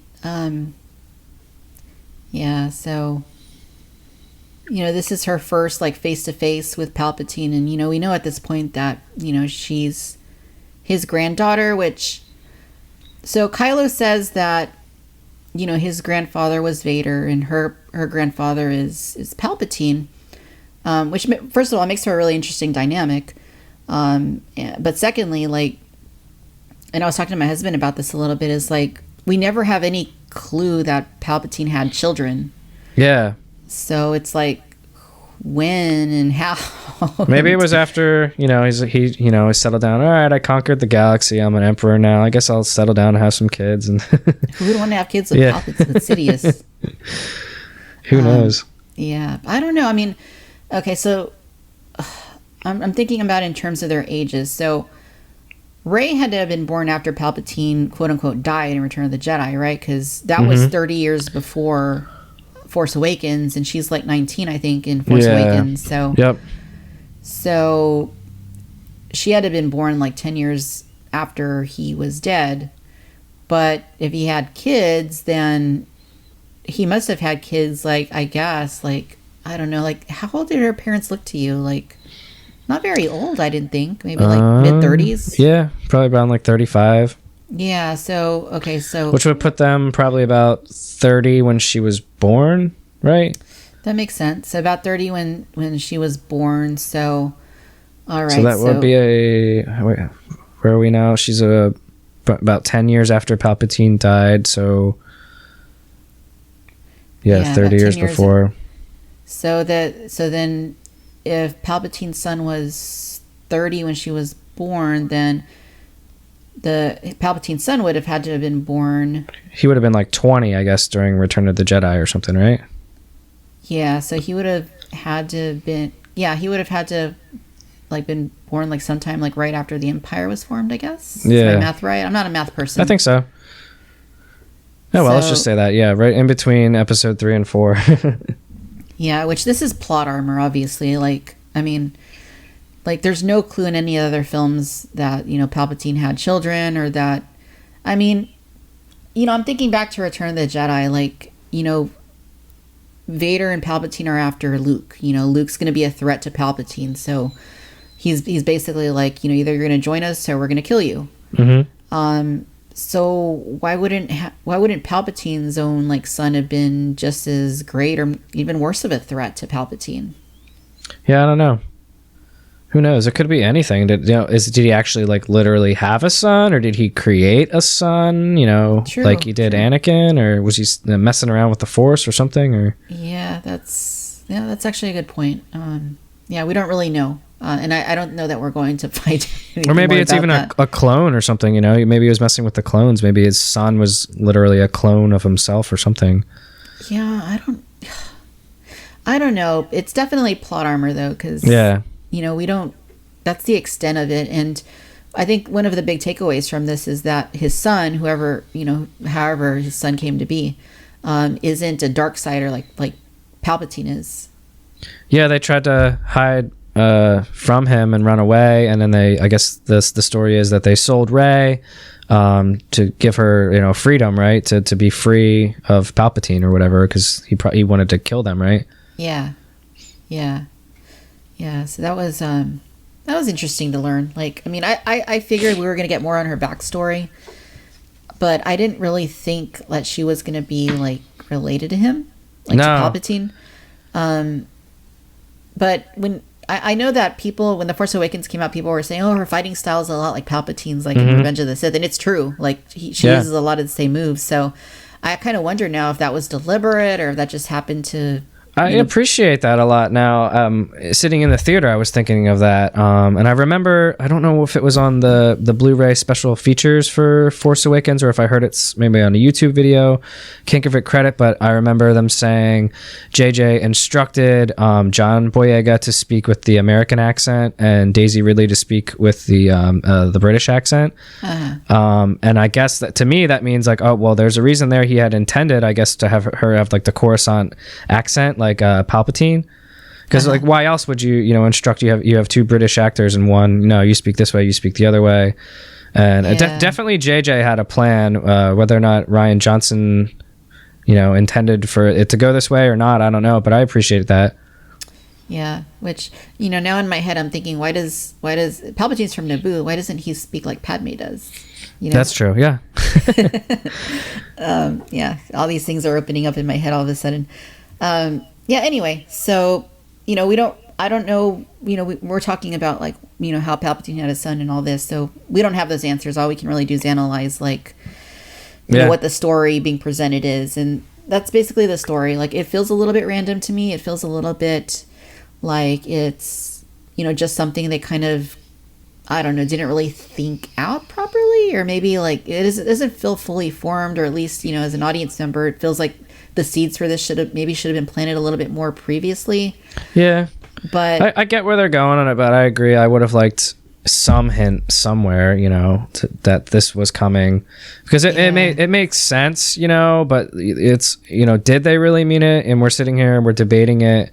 And we're like, yeah, they probably did, but we don't really know for sure. They should have put something in a movie somewhere. Yeah, it's kind of like, when you think again, Last Jedi, like, that could have been an opportunity just to kind of plant some seeds for some of this stuff. And, obviously that didn't happen. And again, with the real world circumstances, Colin Trevorrow had his story, I guess, right, for Carrie, and then, the tragedy there with her passing, and the scripts going through rewrites and stuff and changing directors. So that was a lot of things that I had on my mind, I guess, which affected my viewing, which is on me. Yeah, no, that's it's kind of hard to get past that. I mean, when all these things that happen in the real world. Anyhow, so what I'm trying to think about, Dave, is, and I can't remember the details, is how they coordinate the attack for the resistance, the resistance follows her right into there, and they don't know what they're going to do, but they know there's a big fleet and they know they have to stop them. So Poe's just kind of like, we don't have a lot of numbers, but we got to try. And everyone goes in there, and then they're blown away by this massive size of the fleet, and they engage. And then Finn is actually the one who sort of takes charge and lets them know they got to take out that tower that's coordinating the entire fleet, because they realize the fleet is about to leave and make its way back to the rest of the galaxy to begin their imperialization. Right. Yeah, it's a good point. But it doesn't seem like they really have a plan for the attack, does it? Yeah, there's definitely no plan, because as we see later on, Poe is just basically coaching them, General Poe, right? Do this, do that, and they kind of end up failing, and get to the point where we're going to lose the entire resistance is gone, and Poe's basically at the point of apologizing to everyone in his cockpit. Yeah. Yeah, that was a little scary, like seeing like how serious. I mean, that this is going to be a really serious like fight, right? But like, I don't know. It just, to me, this was kind of one of the weaker aspects of the film, only because it's the same thing that we've seen time and time again. Like, we know that, the bad, the evil side, the dark, the Empire, First Order, Final Order, whatever you want to call it. We've seen this multiple times where, they have these massive, this weapon, or, that, we don't have, an equal of this weapon. We just have to find some clever way to take it down, and they always end up being successful. So I kind of felt like, I mean, I guess when you think about it, I mean, what else were they really going to do, right? I mean, it's kind of like the nature. I think they try and address it with that little conversation he has with Lando, right? And he says, Han, Luke, and Leia and I had no idea what we were doing. How did we bring down an empire? True. Yeah, and I guess it's just, I heard an interview with George Lucas, and he was saying in his mind, originally it was about the small bringing down the large, and he said something about the American colonists taking down the British Empire, right? And in the Roman Empire being brought down by who was it? Just a smaller band of people. So that's, I guess, what he was going for. So again, keeping in the theme with the rhyming poetry and stuff, and we're going through the same story again. And some people maybe don't like it, but I get where they're going. It works for Star Wars. Yeah. No, that's a good point. And like I was saying, it kind of has to be that way, because obviously the resistance isn't going to have like these star destroyers that can have like, the power to take out planets. So, they're going to have to come up with some clever way in order to beat them. Well, I'm glad they didn't bring back another Death Star. This time they just put Death Star weapons on their star destroyers. Yeah, no, that's true. And that kind of reminds me a little of A New Hope, because remember when they first like figure out about the Death Star, like, they're in the Falcon, right? Han and Ben Kenobi and Luke, and Han's talking about like, like it would take 1,000, ships with more firepower. Like, so I guess that's basically what this is, right? Like, but it's just, I guess like one ship can take out a planet, which is pretty wild. Yeah, and I guess the point we're here in the story is we start to see how powerful Palpatine is once he's confronted by Rey. and he turns his force lightning like skyward and just brings down like an entire fleet. That was insane. Yeah, that was pretty crazy. Yeah, this was interesting because this is where this is the climax of the film. You know, Rey's encounter. She's coming across Palpatine for the first time face to face, and he's telling her some really creepy stuff. He's like, you know, basically like, I'm gonna. This is stuff out of like the expanded universe. Like yeah. This is stuff. This is something from the second. I don't know if you read the Darth Bane books, but I love the Darth Bane trilogy. No, I haven't. Yeah, in the second book, I think, was it the second book? It might have been the third book.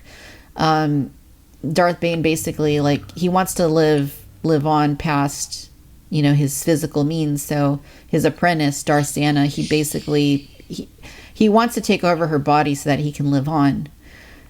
This felt a lot like that. Like, yeah. You know, Palpatine was like, you know, I have like all the previous Sith in me, but, you know, I'm going to like take over your body and we're gonna live together or something. I thought that was like really creepy. Did you think that was real? Because like what you're explaining is what I thought watching it in real time, but then after reflecting on it, I thought, was this his plan was to get them both there to steal their essence, right? To like rejuvenate himself? You know, that's actually a good point. I didn't think about that. Like, maybe this was his ulterior motive, because we know that he wasn't being completely forthright with Kylo, you know, why he wanted Rey. So there's no reason to believe he would have been forthright with Rey either. So yeah, it's entirely possible that's because he mentions something about Princess Leia, you know, thwarting his plan, and he's tweaking it on the fly, right? Because he wants both of them there. Yeah. I don't know. Yeah, he did say that about Leia. Like, I mean, I guess he knew that, you know, like she had a hand in what happened with Kylo, like coming to the you know, to the light side. I think that's what he was referring to. But yeah, now that he had them both there, like I didn't really understand this, so I couldn't tell if, like, for a moment I thought that they weren't going to have any force abilities anymore. Like, he was like completely like draining their abilities. Yeah, same here. It's didn't know if like what was going on there. You know, maybe it's addressed in some comics or expanded universe stuff, but I'm not, you know, I'm not into that, and I didn't understand, like, did they lose their force powers, or that he's just taking some of it from in the moment? Because they seem like, you know, like it's not killing them, but it drains them. Yeah, it definitely does. And at that point, I think that's when he kind of like just chucks off like Kylo, right? Like into like that pit. He says something like, "You're gonna die the way I died." Or something. Yeah, like the last of the Skywalker. Like he like flicks him like, "Bye." Yeah. No, that was yeah. It's kind of hard to say. Like, I don't really know. Like, you know, I don't know what his intentions are. Maybe when we rewatch it, we'll have a better understanding of that. But yeah. So he rejuvenates at this point. This is where, you know, I felt a little bit better about it, because I didn't really like the way he looked, but then he basically transforms back into like classic like Palpatine. Yeah, with the Sith eyes, and they start glowing and stuff. Yeah, and the messed up face. So he's kind of like leveling up to his full like self again, I guess. Like, it's been a process, right? And it seems like he needs like, I guess he needs the Force users in order to do this. Like. I guess this is probably why he's been waiting 30 years or whatever, and he's got the fancy new garments on with that cool red shirt, and it looks cool, nice red and black, and he's addressing all the Sith ghosts, like a Colosseum or something. That was really cool. Is that what those were, Sith ghosts? I think so. Is this something like new? Like, was this something he was like manifesting, or like was there really Sith ghosts around him? I don't know. I mean, I don't even know that they were ghosts, because they were capable of being killed, like when stuff went smashing into them. So yeah, I don't know. Maybe I misunderstood. He says something about, you know, he is all the Sith, and then they kind of like roar. So I was like assuming this must be the Sith that he's like drawing. Yeah, I didn't know if they were just like followers that weren't necessarily like Sith, like maybe not force sensitive, but yeah, it was interesting. Like, Yeah, I really didn't get. Like we didn't even see what they look like, right? They were just like in cloaks and stuff. Yeah, they just looked like just like no faces, just like brown silhouettes or something. Yeah. How do you think Palpatine looked like when he was rejuvenated? Kind of cartoony, like a cartoony version of what we thought he looked like, I guess. I don't know. Yeah. Not that great. It looked like how he looked on the poster. It's kind of like airbrushed or something like. I think they used the Hot Toys for that poster, didn't they? I don't know. I think that's what I read, and I have that Hot Toys Palpatine. So cool. I'm pretty sure that's what it is. But yeah, no, So here's the thing, like, you know, when we see Palpatine like turn into like, you know, when he gets like deformed in Revenge of the Sith, like he looks similar to Return of the Jedi, but not completely. It's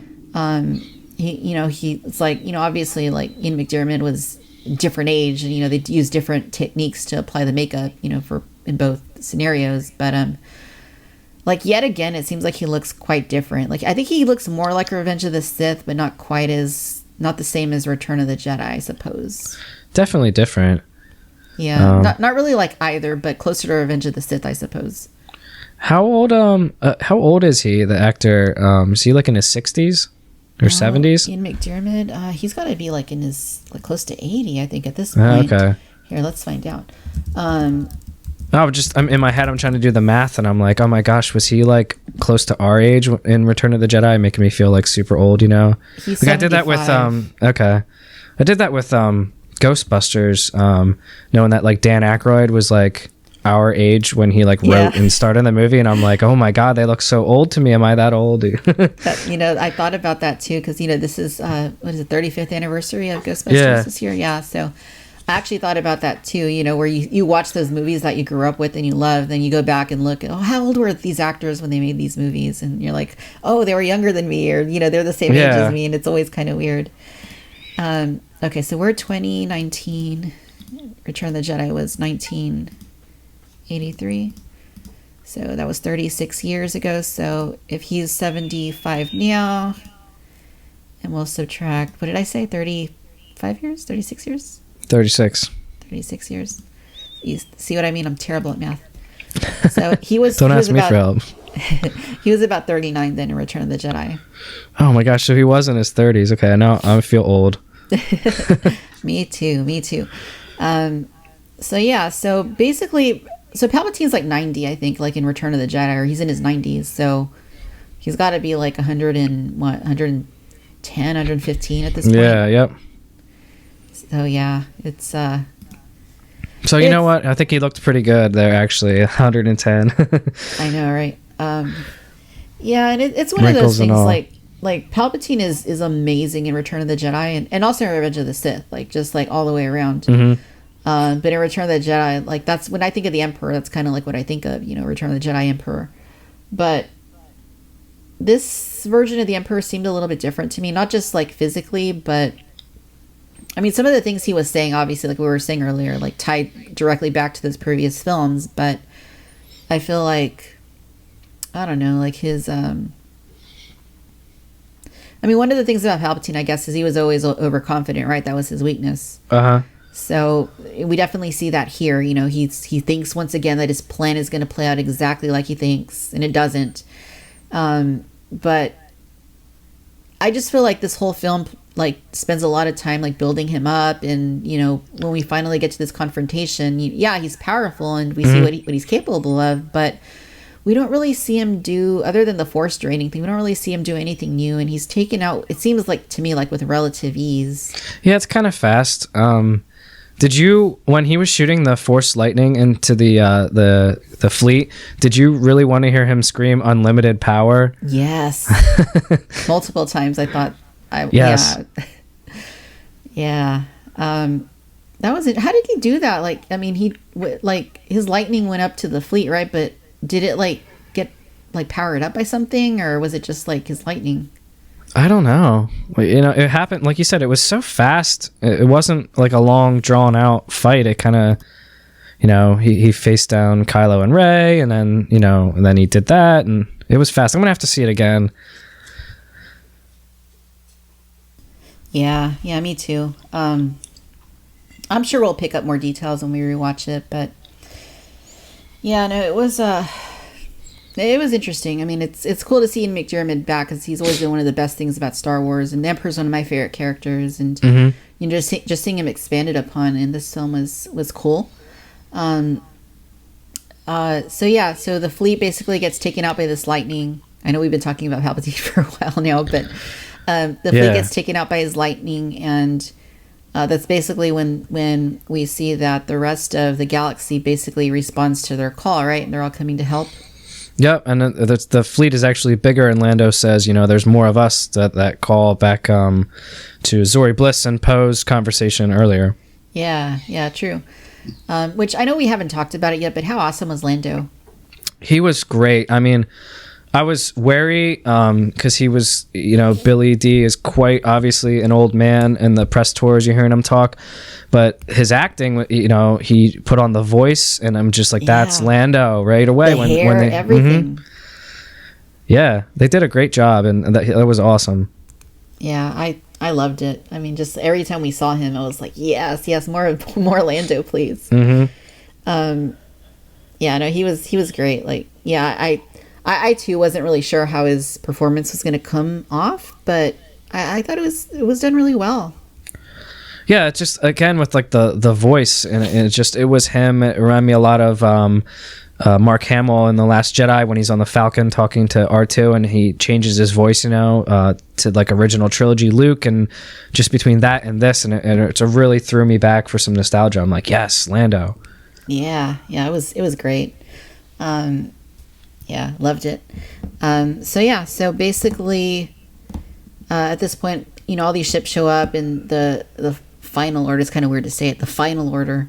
I thought that was cool, you know, the first order, and then we finally get, now this is the final order. Like, this was the plan the whole time, that the first and the final, which again laid to me like there probably was a plan that they had, because going into this film with the announcements and stuff, that was one of the questions, you know, did they have a plan, or are these just like 3 random films that they're throwing together into a trilogy? But I think they did a good job tying it together, making it appear at least that there was a through line. Yeah, no, that, yeah, it was interesting. But yeah, so...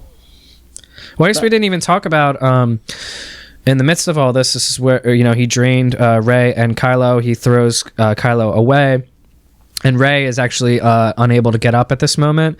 Right. And she's calling to, like she did early in the film, she's calling to the Force spirits. She says, hear me, right? Be with me. Be with me, yeah. And this was probably one of the coolest parts of the film, where we get all the Force user Jedi's voices just talking to her, telling her to get up and stuff. And you hear Qui-Gon, you hear Mace Windu, you hear both versions of Obi-Wan.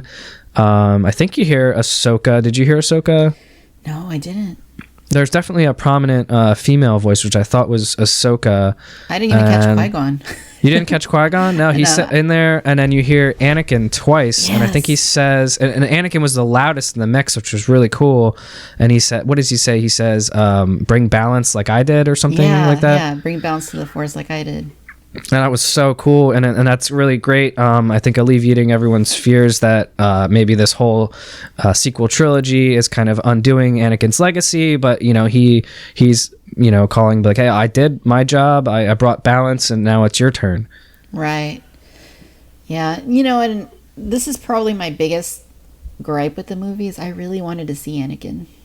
Yeah, you hear his voice, but getting to see him, and at least at the end, what we'll see later, if we could have seen more Force Ghosts, would have been cool. But I mean, maybe it doesn't make sense to Rey. She probably doesn't know what he looks like, or I don't know. I really wanted to see that though. Like, I don't know. Like, I get what you're saying. I totally agree. It was awesome to hear all these voices and to hear Anakin, you know. But I don't know. I just feel like it would have been more meaningful. Like, yeah, you're right. I mean, we're sitting here and you know, we're kind of, you know, big nerds into this, right? And not everyone they're just hearing voices. They don't know Hayden Christensen. Oh, that's Hayden Christensen's voice, you know. But if they see him and they go, oh, yeah, I remember him from 15 years ago. You know, that's the guy who played Anakin. Yeah. It probably would have had a bigger impact on the general audience. I think so. I mean, I'm fine. We saw Yoda in the last film. I'm okay with not seeing him in this one. We heard him. Yeah. Same with Obi-Wan. I mean, Alec Guinness, Sally isn't here anymore. Ewan McGregor wouldn't really make sense. Yeah. Like, did you as a hear Force ghost. the Rey? Yeah. But they did it again, the Rey. They did. Yeah. But I don't know. I just feel like, I don't know. Or, even if he appeared to Kylo or something, like, when he died, I don't know. I don't know. But it just, that was like, I didn't really have like specific expectations for the film, but that was one thing that I really wanted, was to see Hayden as Anakin one more time. But no, you're right. That would have been great. And yeah, it kind of reminds me of, I really wanted to see Luke's green saber in The Last Jedi, and we got, to see it for a little bit in the flashback, which I guess is okay. Right. But yeah, I get it. Yeah, totally. Anyway, so yeah, that was great. Like, this was obviously set up at the very beginning of the film when she's, trying to communicate with the Force ghosts. Leia's kind of like, I guess, has been training her on like, how to do it. So presumably Leia knows how to do it. But yeah, so at this point, we see what the result is. They respond to her, and I don't know if they actually like lend her their power, or if she just like regains her own power or finds it within herself. I took it as that, but based on the dialogue, she says 1,000 generations of Jedi live within me, right after Palpatine says that all the Sith are inside of him. So I kind of took it as like a literal showdown, that like Palpatine has all the powers of the Sith and she has all the power of the Jedi, and they're clashing one final time. Yeah. I mean, I still don't know how to take that. I don't know if I should take it literally or more metaphorically, like, because, when Luke says like 1,000 generations of Jedi live in you now, I kind of felt like the knowledge maybe, like, and, everything they learn has been passed down to her. Well, it's kind of very similar to how she ended the fight in Force Awakens with Kylo, where she kind of like closes her eyes and draws strength, Right. So you could take it that way too. Yeah. Yeah, it's one of those things we can like, it's one of those things that we can just, talk about, forever. Maybe we'll have answers to that at some point, but yeah, for now it's just kind of, I guess, open to interpretation, like exactly what. Yeah. But either way, I thought that was awesome, and Definitely. I think it's really inspiring too, like, just the idea that, those, who have come before you, whether, there are people you knew or loved, like that, you can still on some level like connect to them. I think that's really cool. Yeah. Yeah. So yeah, and then at this point, she gets up, she goes towards, Palpatine, and he's blasting her with Force lightning, but she's not making the mistake Luke did. She's got her lightsaber and she's deflecting it back at him, uses the two sabers, and we basically see something similar to what happened in Revenge of the Sith, don't we? Yeah, she does like Mace Windu, and then she uses the Force to actually pick up Kylo, Leia's saber, or actually the other way around, right? She picks up the Skywalker saber. Yeah. And then cross wields them to reflect the Force lightning back onto Palpatine, and he just kind of gets melted away. And it reminded me a lot of Raiders of the Lost Ark. Yeah, the way that he like. So it's basically the same thing that happened to him in Revenge of the Sith. The lightning hit him, and that's, I guess, why he deformed. But, which is also, debatable, because I remember back in the day, there was an interview with Rick McCallum, producer of the prequels, and he said, "Oh no, that's Sidious's true appearance." But it's one of those things that's, left a little bit ambiguous. We don't know if he really looked like that, or if he was like genuinely deformed by the lightning. But in any case, it's the same sort of thing. It just like happens like on a much higher level, because they're both like really amped up on power during this confrontation, and he basically gets like blasted away. Yeah, it's a little weird. I always took in episode 3 that he was just like, this was part of his plan, and he allowed himself to have the lightning reflected back on him, that he was never in any real danger, I guess, right? He was counting on Anakin, and but yeah, and then in this film, it kind of makes it look like this is so much power, and it just melts him away. Yeah, which you kind of think about it. If he came back once, what's preventing him from coming back again? Yeah, I don't know. Episode 10. Episode 10. Which, I don't know if you saw it, but during the premiere, like I was watching it the other night on YouTube, Kathleen Kennedy said something about that, maybe we're not necessarily done with the Skywalkers, but we're done with this story for now. And I thought, wait, everything they've been saying... That's what I was telling you, yeah. Yeah, everything they've been saying is that this is the end of the Skywalker saga. But, like, if she's saying that that's not necessarily true, it's like, oh, what does that mean? Yeah. I'll never forget the way I felt in 2005 after leaving Revenge of the Sith and being like, wow, that was such a good movie. It's so depressing. That's the last Star Wars movie we're ever going to get. Right. And I guess, people before us back in 83, that was the last film, Return of the Jedi. So I don't believe it. Fool me once, fool me twice. Right. Yeah. And Disney's not going to take over, in my opinion, they're not going to take over Star Wars and just 6 years into it be like, okay, we're done with Skywalkers. If in 10 years they're coming back, I think they may. Right. Yeah. No, totally. Yeah. No, it's entirely possible. I assume that they'll go in a different direction for a little bit, focus on Disney Plus and the series that we've got coming. And yeah. But yeah, I mean, there's obviously still films in development. It might just be a little bit. And, they'll probably focus on other aspects of the Star Wars universe, I assume. Yeah, So basically, Rey takes out Palpatine, and it's not like a really like long drawn out thing. She does it pretty quickly, and it doesn't really, I don't know. I mean, it was cool that she was able to do it, and like I said, draw on the Force ghosts to, I guess, to be able to do it. But I don't know. It just seemed a little convenient that she took him out pretty quickly. Yeah, I don't know any other way to do it though. You got to get there, I guess. Yeah, you got to keep the story moving, and I guess at that point, like, it's how is she going to do it? So, but I guess the real takeaway here is like Vader couldn't defeat Palpatine. I mean, I guess he kind of did, right? He threw him down the shaft, and he died too, right, with him. But, yeah, guess he didn't know to have two lightsabers to melt him away. Yeah, exactly. We would have had a much different ending to Return of the Jedi, probably. Mm-hmm. But yeah, so at this point, I'm trying to remember the details of how the Resistance fleet... let's see. So the fleet, they see... I guess that goes away after the lightning goes away, and they're able to recompose themselves. And Finn is the one who decides to turn the gun on the ship itself to blow it up. And he's successful, him and Janna. Right? And then the Star Destroyer starts going down, and that's when Lando swoops in with the Falcon to save him. Yeah, that's true. I forgot about that. Yeah, so that's where that happens. But how did the rest of the fleet get taken out? I know you're saying the gun got trained on one of the Star Destroyers, but how did the rest of them? Well, I think, wasn't it when that one went down, the rest started going down, as they couldn't get out of the... of wherever they were on that planet. They needed the lead ship to lead them the way out, like they needed to be led in by Rey, right? Maybe.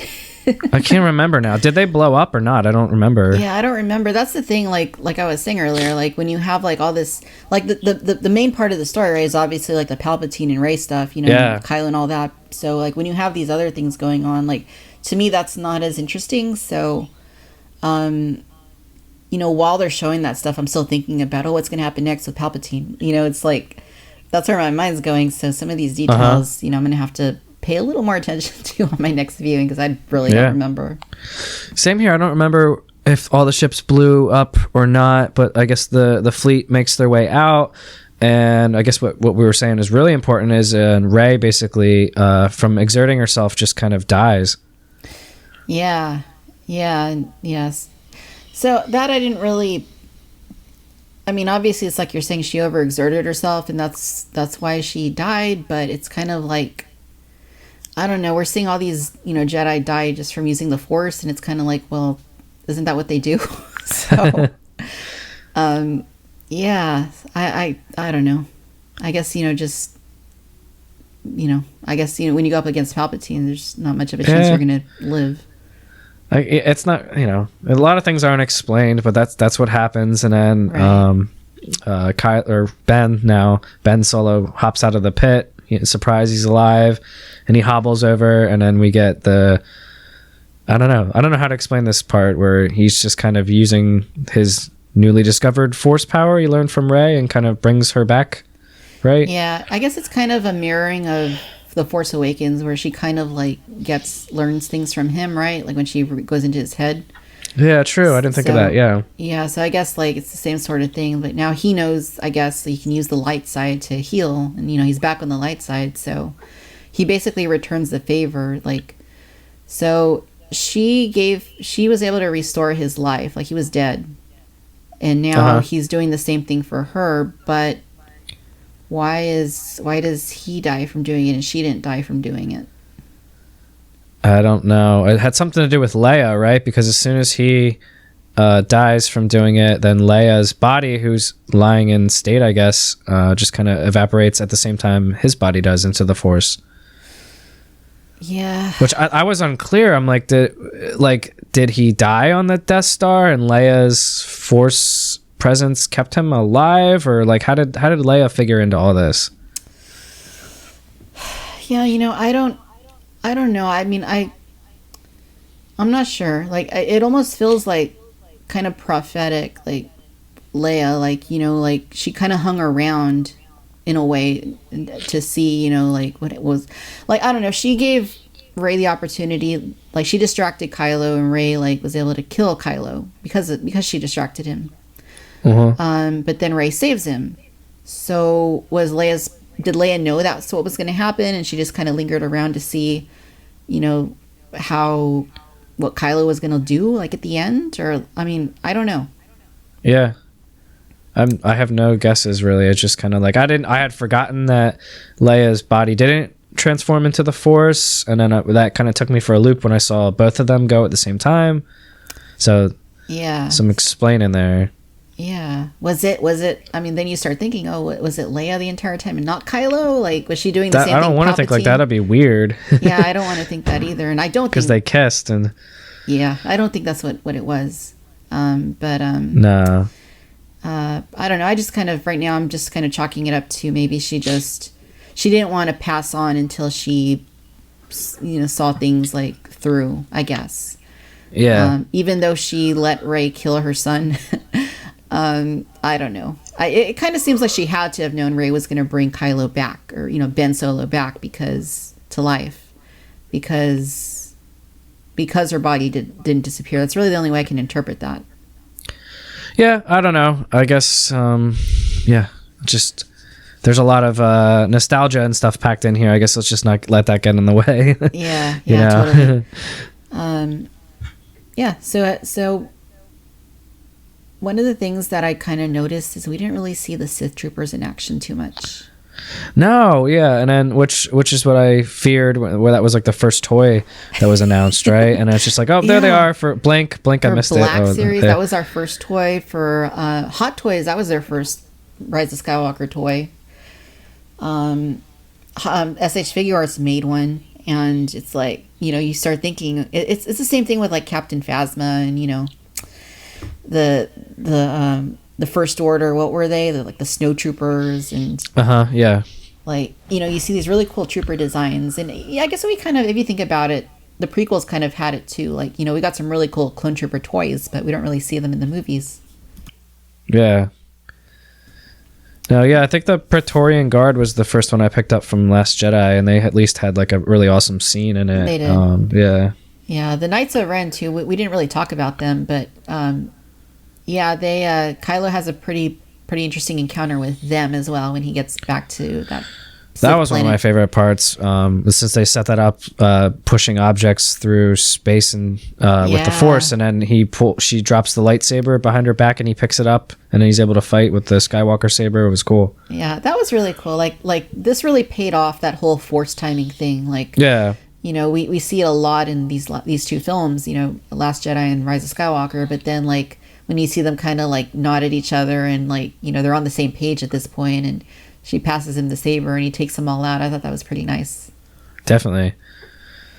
But yeah, it's kind of like the same thing though. We don't get any info on the Knights of Ren. We don't know, like, why is he Kylo Ren? You know, like, you know, we don't get any exposition on that, you know. So I kind of feel like that's a little unfortunate because, you know, we've known about these guys since The Force Awakens, but we don't really know who they are. It's kind of like the Praetorian Guards, you know, they're like, there's no dialogue from them. They're just essentially, I don't think there's any dialogue from them. They're just kind of there, and, you know, they have a couple fighting scenes and then that's it. Yeah. Yeah, I guess in the Star Wars tradition, right? Because we didn't get a whole lot from Boba Fett in the first in Empire, right? True. Which, yeah, I'm fine with it. Yeah, that's true. Or the Royal Guards even. Yeah. Yeah, so where are we at now in the story? We're like at the end. So they've defeated the fleet somehow. I guess it's both escaping us. Just gloss over that, and so yeah, then they leave, and they everyone's celebrating, which I thought was really cool. One of the first things they show is Bespin Cloud City, and the destroyers are just kind of collapsing all over the galaxy, right? And they show one over the forest moon of Endor. I guess we see Wicket, right? Yeah, that totally was Wicket. That was great. Yeah, and what's the third? There's a third place to go after Bespin and. It's Bespin, it's Endor, and is there another one? Did they show Tatooine or no? No, not yet. No. Oh well, maybe I'm wrong, but you know, definitely Wicket was the highlight of that probably. Yeah, and you know there was I don't know if you saw it, but there was recently an image on Twitter, an official image where it was like Warwick Davis in the Wicket costume, but like his current age, so that was kind of like obvious. Oh, awesome! That he was going to be in the film. It's really quick, but you know it is cool to see Ewoks again. I mean, come on. Yeah. But yeah, they could have shown other planets, I suppose. You know, like at the end of Return of the Jedi, they show like different planets celebrating, like in the special edition. Yeah, they could have thrown in Naboo and Coruscant and yeah. They show it was Jakku. That's right. They showed the Star Destroyer all over the Imperial Star Destroyer. It was like the same shot from Force Awakens, right? But they inserted like the other Star Destroyer coming down. Yeah. Yep. I mean, I think they should have shown one planet from each trilogy. Personally, like Bespin or probably Endor. I guess I liked Endor a little bit better, but the Forest Moon of Endor, I mean. But I think that, you know, one planet from each trilogy, I think would have really like solidified the whole, you know, end of the Skywalker saga. It's all one story. Yeah, I don't know how Disney's feeling about that. I mean, they're kind of coming around to the prequels. You know, Force Awakens, it was like, don't touch the prequels. Last Jedi, it was like, let's throw Sidious's name out there. And this one, they had some voice cameos, so maybe that's all we get. Yeah, it could have been done. I think it should have been done personally, but you know, I'm not in charge, obviously. But yeah, so they're celebrating. We go back to the Rebel or Resistance base, and we see they're all like having a good time, and you know, it's not really like Return of the Jedi where, you know, that ends and you have, you know, in the special edition you have like, you know, I think it's one of my favorite pieces of music in the Star Wars saga. But you know, or you know, they have like the celebration. Yeah, I didn't take notice to the music. That's one thing on subsequent viewings. I always pick up more on the music. Exactly. Because I wasn't impressed with Force Awakens music on first viewing, and now I love it. You know. Yeah, same. I haven't grown on the same level to The Last Jedi, like for the music, but yeah, I love Rey's theme. It's like one of my favorites, and I saw John Williams conduct it live when I went to his show because we try to go every summer to he does the Hollywood Bowl in LA. He does like on Labor Day weekend, he does like 3 nights. And when we saw him, I think in 2016, he did Rey's theme. Cool. It was beautiful. So I love that. I love her theme. It's amazing. And yeah, so you know, when I see it too again, you know, we'll hear the music a little bit better. And yeah, I'm gonna have to pull up the soundtrack and listen to. Was I right that there's a Ben Solo theme that they were playing? There might have been. It was like a different piece of music that I didn't recognize, and I'm assuming because it was right over Ben, and I'm like, oh, he's probably. I don't know if he did anything to tweak Kylo's theme like he's known for doing, but I'm gonna have to listen to that. Yeah, well, let me pull it up here on Tidal real quick and see what the track list is. Yeah, I was trying to avoid that for sure, based on the episode 1, with the Qui-Gon's noble death I didn't want to see, like Exactly. Yeah, Kylo becomes Ben theme. Like I still remember where I was. I was in 1999. I was at Sam's Club with like my mom and grandmother, and I saw, oh, this is the episode 1 soundtrack. So I pick it up and I look at the back, and it's like the funeral of Qui-Gon or death of Qui-Gon or whatever it said, and I was like, really? Did they have to do that? Yeah, that sucks. Like, couldn't it have just been called like End of a Hero or a Hero's? I don't know, whatever. Like, come on, it didn't have to be that specific. But anyway, I'm looking at the back of it, and there's 19 tracks, and I don't see anything. I mean, they're obviously not titled very specifically, but yeah, there might be. I think when we rewatch it, it'll be a little more obvious, when you hear the same music like replaying. Which, speaking of the music, that was kind of one of the things. I don't know where I read it, but it seemed like it was kind of hyped up that they were going to play more music from the various like Star Wars films, and I didn't really catch that other than the Imperial March. No, like I said, it's hard for me to pick up on first viewing the music, but yeah, it just seemed like it was just callbacks to the sequel trilogy and the original trilogy, really.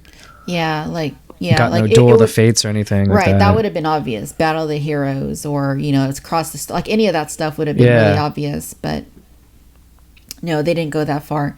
The music I thought was really cool though was it? It might have been when Rey was on the Death Star, I think, and they were playing like some of the music from the end of Return of the Jedi at some point. I don't remember which music it was, but I remember thinking, oh, that's really cool. Yeah, I know what you mean. Yeah, and I liked when she first was walking up to see Palpatine, and that music was quite different. It was like a boom, boom, that was cool. Yeah. Anyway, I think we kind of didn't touch on the kiss between Kylo and Rey. So, so he brings her back to life, and they kind of just look at each other, and they're like, kind of emotional, and then they kiss right before Kylo dies, or before Ben dies. Did you think this was a setup for an episode 10 right here? I didn't, I don't know. I didn't really think of it that way. I don't think. I just thought, oh, the Reylo people are going to be pretty happy about this. That's what went through my mind at that moment. Yeah.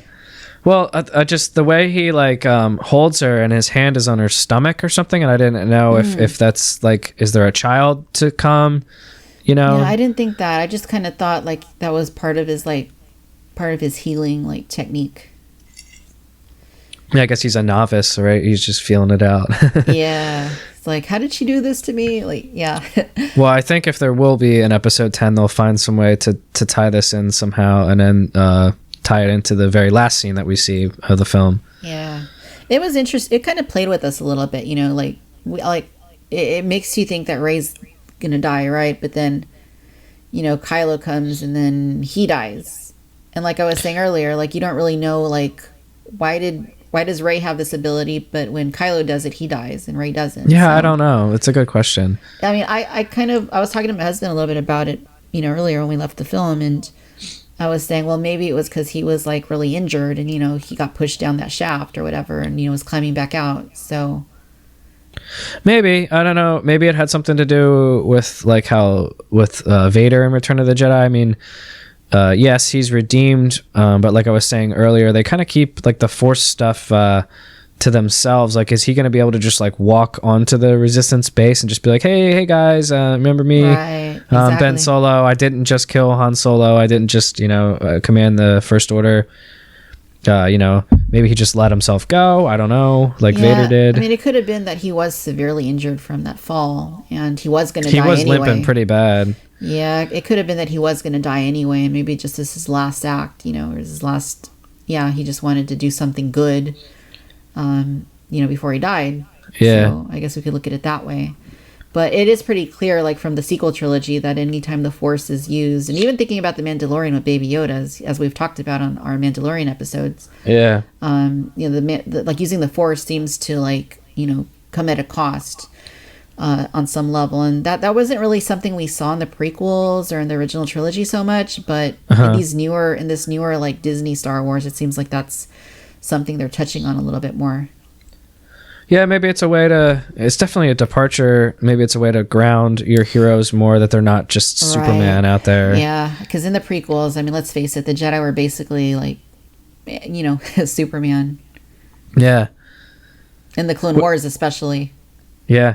This, you saying about the prequels, this, just going into this film before knowing anything about it, it drew me back to before seeing episode 1. This is the most like unknown of where I thought we were going in a Star Wars film. I didn't know where they were going. It just reminded me so much of just being like, well, what did the Jedi do? How did the Jedi Order work, before episode 1, which was super exciting leading up to this. Yeah. I was really blind going into this one. Like, I literally knew like nothing more than the toys and like the trailers and, just little tidbits here and there that I heard. 3PO has the bandolier. I mean, that ended up being nothing really. Like, oh yeah, that was like literally like nothing. He's like, hey, can you just carry this over here and then we'll sell Black Series figures. Exactly. They made a figure for her, and all it was that I think Rey had those things, right? And she just like gave them to him for a second, and we never saw him like again with that stuff. And he's even on the poster, isn't he? On one of the posters with that stuff. I think so. The bandolier and the bowcaster, yeah. So anyway, maybe it was originally a little bit bigger of a moment, or they cut something, or who knows. On the floor with Constable Zuvio there. Yeah. Anyway, so Ben Solo transforms into the Force. That's when Leia transforms into the Force, and that's kind of that for them. And then the celebration, Rey gets there, and everybody's kind of celebrating, and there was a kiss, another kiss in there too, wasn't there somewhere? Yeah. What was her name from the Last Jedi? She kisses her girlfriend or wife or whatever, which is kind of cool to see. Yeah. That it was, I don't know, like it kind of, I don't know, like is that the only kiss we see like in that celebration, like little montage? I think so. Yeah. I don't recall another one. Does that make it feel like forced that that's the only one that they show? No, not to me. I don't know. I didn't focus on it so much. Yeah, I don't really know if people even noticed it in my theater because I didn't like hear anything. I heard something that was like the only thing that was spoiled. I heard something about that before the film, so I did keep an eye out for it. Right. I did because I uploaded a YouTube review this morning of my my SH figure where it's Kylo Ren and Rey from Rise of Skywalker. And when I was doing that, one of the things that popped up in my feed, this might interest you, and it was like, it was. I think the title was something like two women kissing couldn't save the Rise of Skywalker or something like that. And I was really? like, wait, what does that mean? Yeah. So I kind of had it in my head that I might see that somewhere, but I didn't really know what it meant. But anyway, where were we? Oh, the celebration. Yeah, I guess that just brings us to the celebration, and Rey lands in Luke's X-wing, and this is kind of like the Last awesome Jedi. hug, right? Yeah. This is kind of like the Last Jedi, right? We kind of have like a post like scene like after.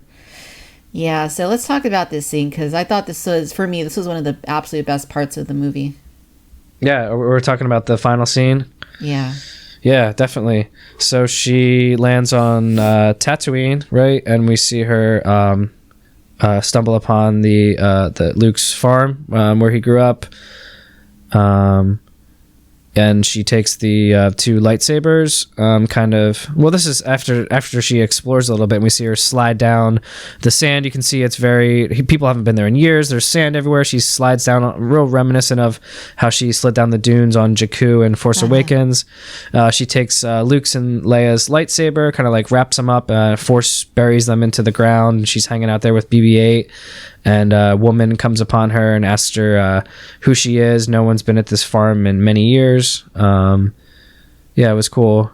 What did she land in on? Was she in the X-Wing still? I don't recall. I don't remember. Yeah, I don't remember either. All I know is that BB-8 was there, and like you said, she buries the sabers, and I was kind of like, whoa, what are you doing, Rey? Like you're not going to have a lightsaber anymore? But there's actually a really big surprise here. She's constructed her own lightsaber.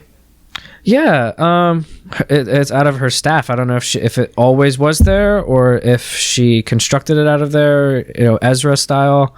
But that was cool. And was it orange or yellow? It was a disagreement I had. It looked yellow to me. Yeah. I thought it looked orange, but my wife said yellow, so I guess you guys are right.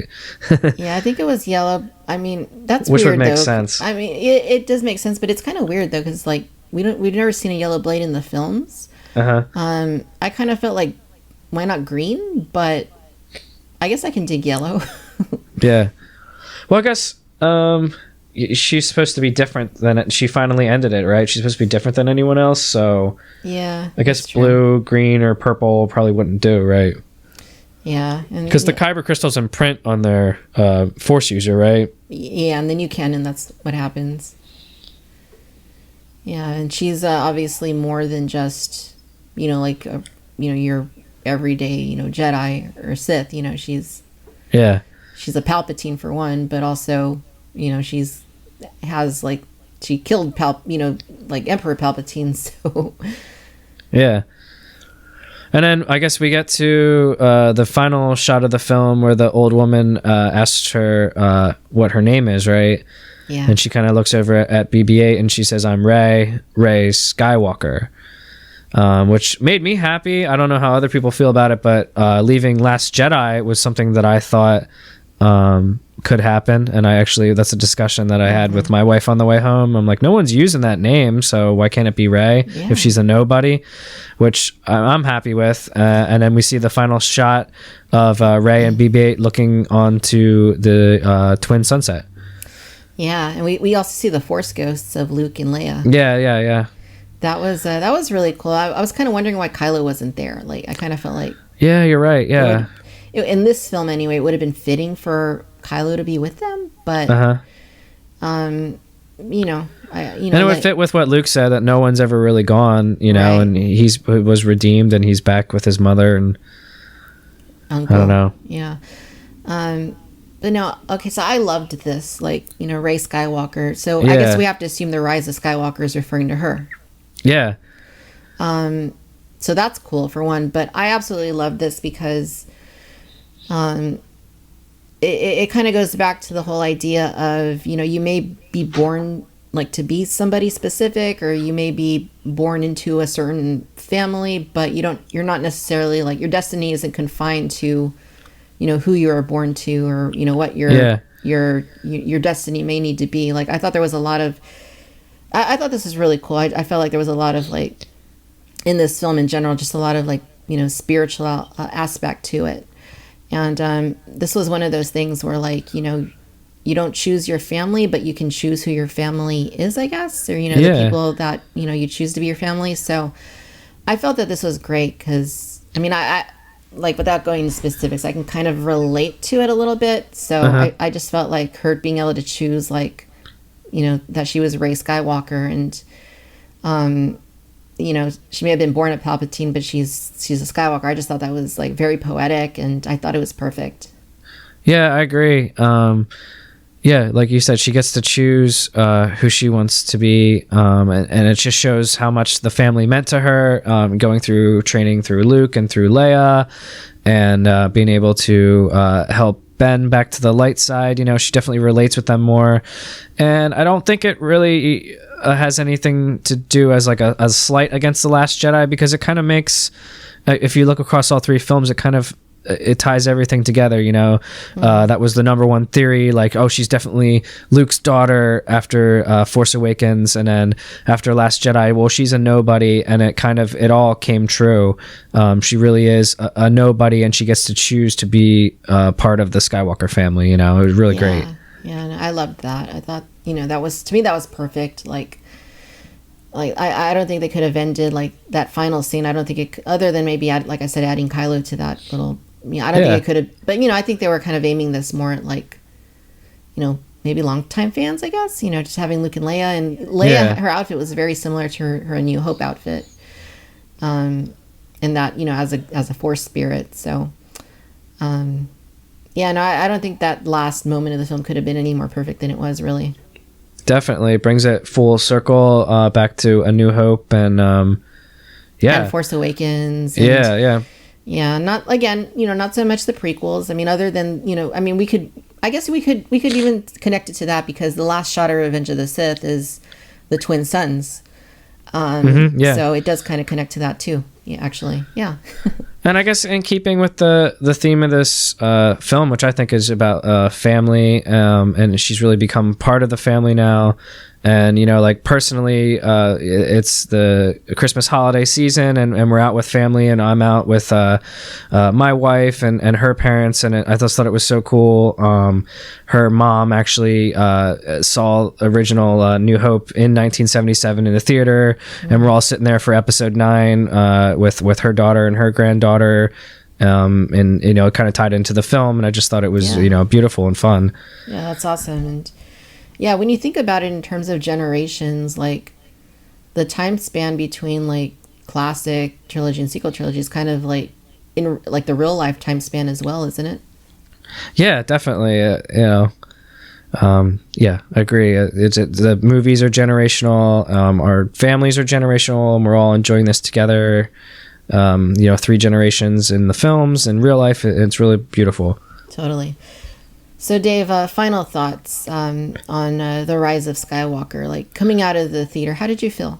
I liked it. I liked the movie, but honestly, I think it was probably my least favorite of the new 3 films. There was a lot to like in it.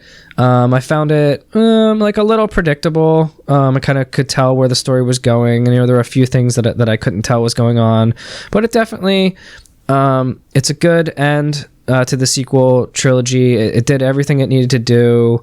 It tied up a lot of the main questions that we had.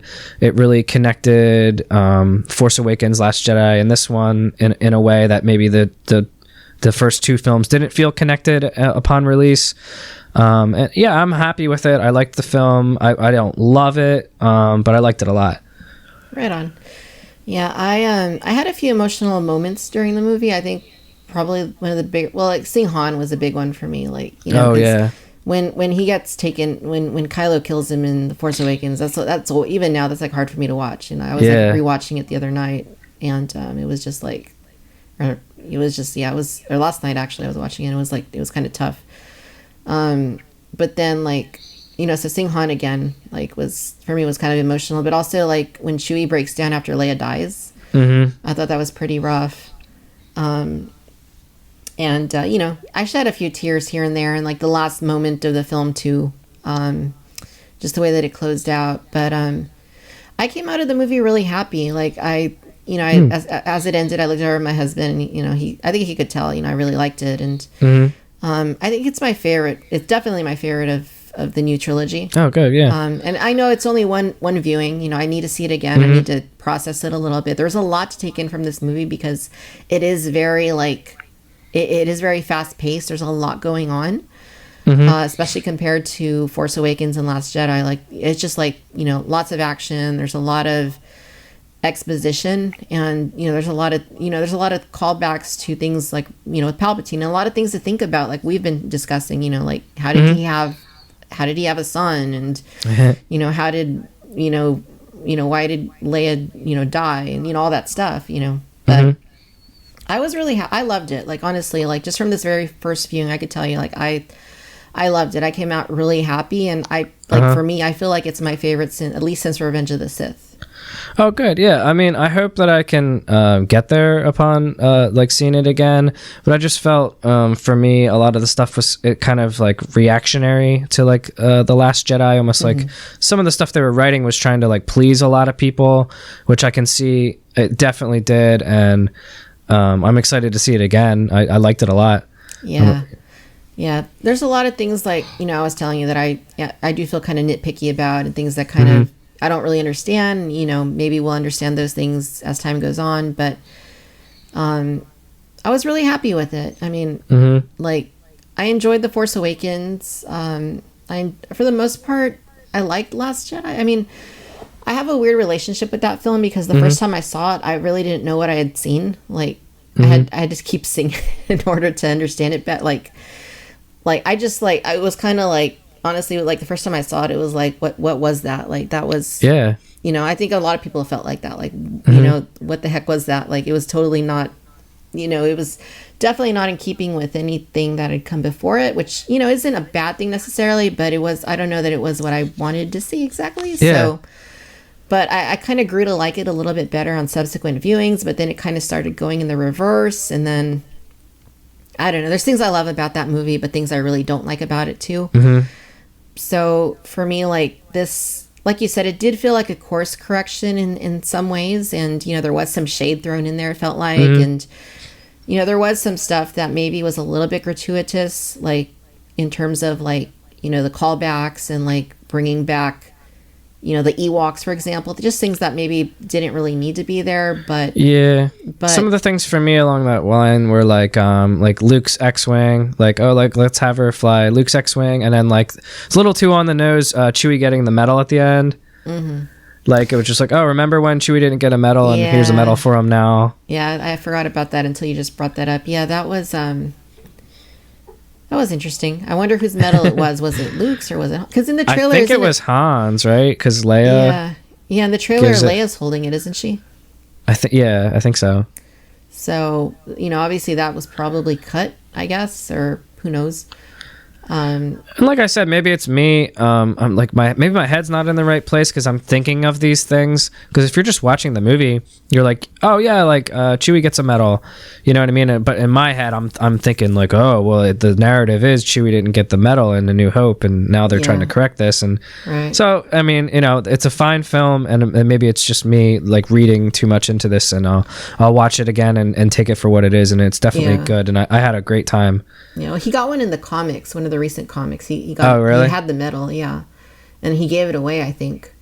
So maybe Maz somehow acquired it back and gave it back to him. Obviously, if you're only going off the films, you would never know that. But yeah, that did seem a little bit forced, I guess. I don't know we needed that exactly necessarily, but I guess it does kind of bring closure to that. If that was something that really bothered you, which never really bothered me all that much. I mean, it makes sense, for him to have the medal. To he should have received one, but logistically, I mean, Carrie Fisher would have had to probably stood on a stool or something to put it over his head. So yeah, I mean, I see why he didn't get the medal in the film, but I think in one of the recent comics or one of the books, like Han gave away Luke's medal for like alcohol or something. Oh, really? So, yeah. Something. Yeah, I don't really keep up with the comics. I read the books occasionally. I don't read all the books, but same here. Like I don't read the comics at all, really. But whenever there's something like that, like it gets reported on, people are like upset about things like that, and that's why that came up. But yeah, no, I definitely need to see this movie some more. But I really like how it ended. I can tell you that I like, I like so far Kylo Ren has been my favorite character in these newer films. And I really liked her in The Force Awakens. I felt like she was a little bit slighted in The Last Jedi, especially like in the final act. Because she just kind of disappears like for a lot of the end of the movie. Yeah. But I like her a lot more now, like having seen this and, getting like a full picture of her backstory. And I really like her. Like at this point, I don't know who I like more, whether it's Rey or Kylo Ren, but I like both of them at this point. So I think that's a good thing. Yeah, definitely. Yeah, I like them both a lot. I liked Kylo seemed a lot like stronger and in command and more sure of who he was until the turn in this film. So definitely loved the first half a lot, both Rey and Kylo. But yeah, it's great what they did with Rey in the second half. Yeah, definitely. And yeah, like there's... It explains a lot of things too, because a lot of people have complained over the last few years, why is she so powerful and all this and that, but I mean obviously we now know why. Yeah, that's great exposition. I like that. Yeah, totally.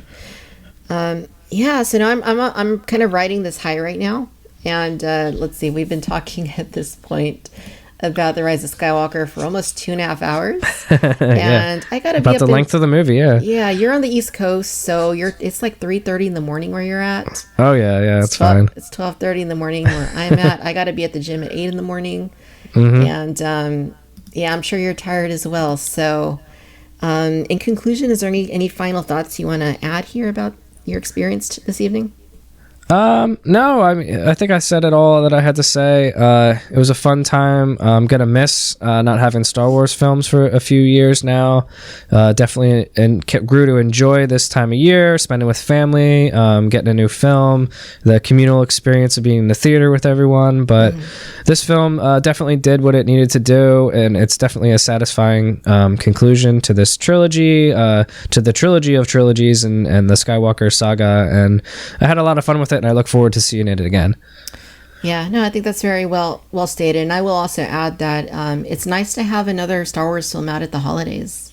Yeah, I missed it last year. I did too. Like, I wish Solo would have been saved for the holidays. Maybe it would have done a little bit better. But yeah, no, this is good. There's a lot of Star Wars right now. I know we're still talking about The Mandalorian as well, and we still got we just had an awesome episode of Mandalorian this week. Oh, yeah, yep. And, we still got another one coming next week. So, yeah, there's a lot of Star Wars out right now. And I need to get in gear on playing Jedi Fallen Order because I haven't even begun. Oh, yeah, yeah. Is that what it's called? Fallen Order? Jedi Fallen Order? Okay. Yep. Yeah, I need to play that. I haven't. Now that I just actually today's my I'm off now for holiday break for a few weeks, so awesome. I'll have time to do that. But yeah, I'll definitely be checking out this film another couple of times when I have the opportunity to do so. And yeah, I'm just gonna ride this high of on this first viewing, just loving this movie. I mean, I really I have issues with some of it, and there's some things that I don't really fully get yet, but by and large, I think it was very satisfying. I think that's what they were probably aiming to do, was bring a satisfying conclusion to the trilogy and to the saga. I think it closed out the trilogy pretty well. I'm not so sure that it I don't know how I feel about closing out the 9-film saga, because when you think about it, were these 3 films necessarily, I mean, they obviously weren't really necessary, but I guess you got to look at it in the context of whether or not they added to the overall story. And I don't know. I think we need time to see how it depends what Disney has up their sleeve too. If this is just the beginning of a second half, if they're going to go 12 movies, I could see them being enriched even more with like another 3, since they sort of feel like a tacked on 3 to the original 6. If it's in. But yeah, I would gladly accept an episode 10 if it's Rey settling down on Tatooine, raising a little Skywalker baby or something. I'm definitely up for it in like 10 years or something. Yeah, I mean, there's directions they could go. We don't know if she's gonna restart the Jedi Order and start training others. Yeah. I guess it should be assumed that that's probably what's gonna happen. I mean, after all, she does have her own lightsaber now, so she's probably gonna continue on some level. But, we just don't know. That's all of that's left to the imagination, just like it was in Return of the Jedi when we don't really know what Luke's going to do. So that's basically where we're at this point. So, yeah, they could bring it back at some point and build on the story. But hopefully they don't wait till Daisy Ridley's in her 60s and, they can have her, showing some good adventures around the galaxy, if that is indeed what she's going to do, restore a Jedi Order or a Skywalker Order or something. Well, yeah, but even more importantly than that, I'll be like in my 60s, 70s. So I don't want to wait that long for more, if they're going to do more episodic Star Wars movies. I don't want to wait till I'm that old. Yeah, I forgot that we age too, right? Yeah. Yeah, so Dave, it's been a pleasure. As always, thanks for coming on and, chatting Star Wars. And sure, thanks. I know this was kind of something we just started talking about doing yesterday, and I'm glad that we were able to work it out. And like I said, it's really late where you're at, and it's sure. Thanks for thinking of me. It was fun. Of course, it's fun, and I'm sure as we see this film more and as time goes on, we'll form other opinions about this film and this trilogy and the saga. So.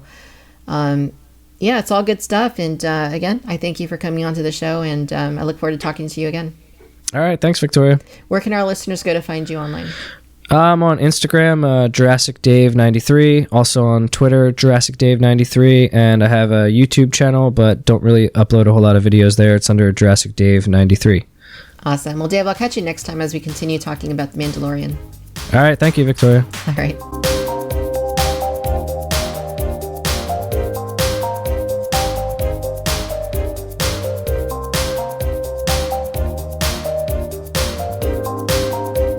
If you aren't already, subscribe to the place it all started, the Victoria's Cantina YouTube channel, where I review new toys and showcase retro toys from the past.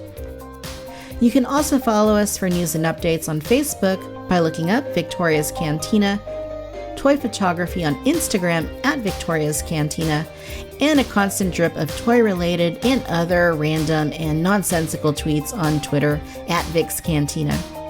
If you're so inclined, we are on Patreon. Gain greater access to Victoria's Cantina by becoming a Patreon Cantina patron. For as little as $1 a month, you'll help to keep the show going and also get exclusive content such as access to a private Twitter feed, early access to toy reviews, and behind-the-scenes featurettes. And if you can't, but you still want to help us out, one of the easiest and most helpful things you can do is leave us a review over on Apple Podcasts. It only takes a minute, so hit that 5-star rating and leave a note stating why you enjoy the show. It'll make us more visible on iTunes and help others to find our show. As always, I'm Victoria, and no matter where you're listening out in the galaxy, I'd like to thank you for tuning in to the Cantina Chatter podcast.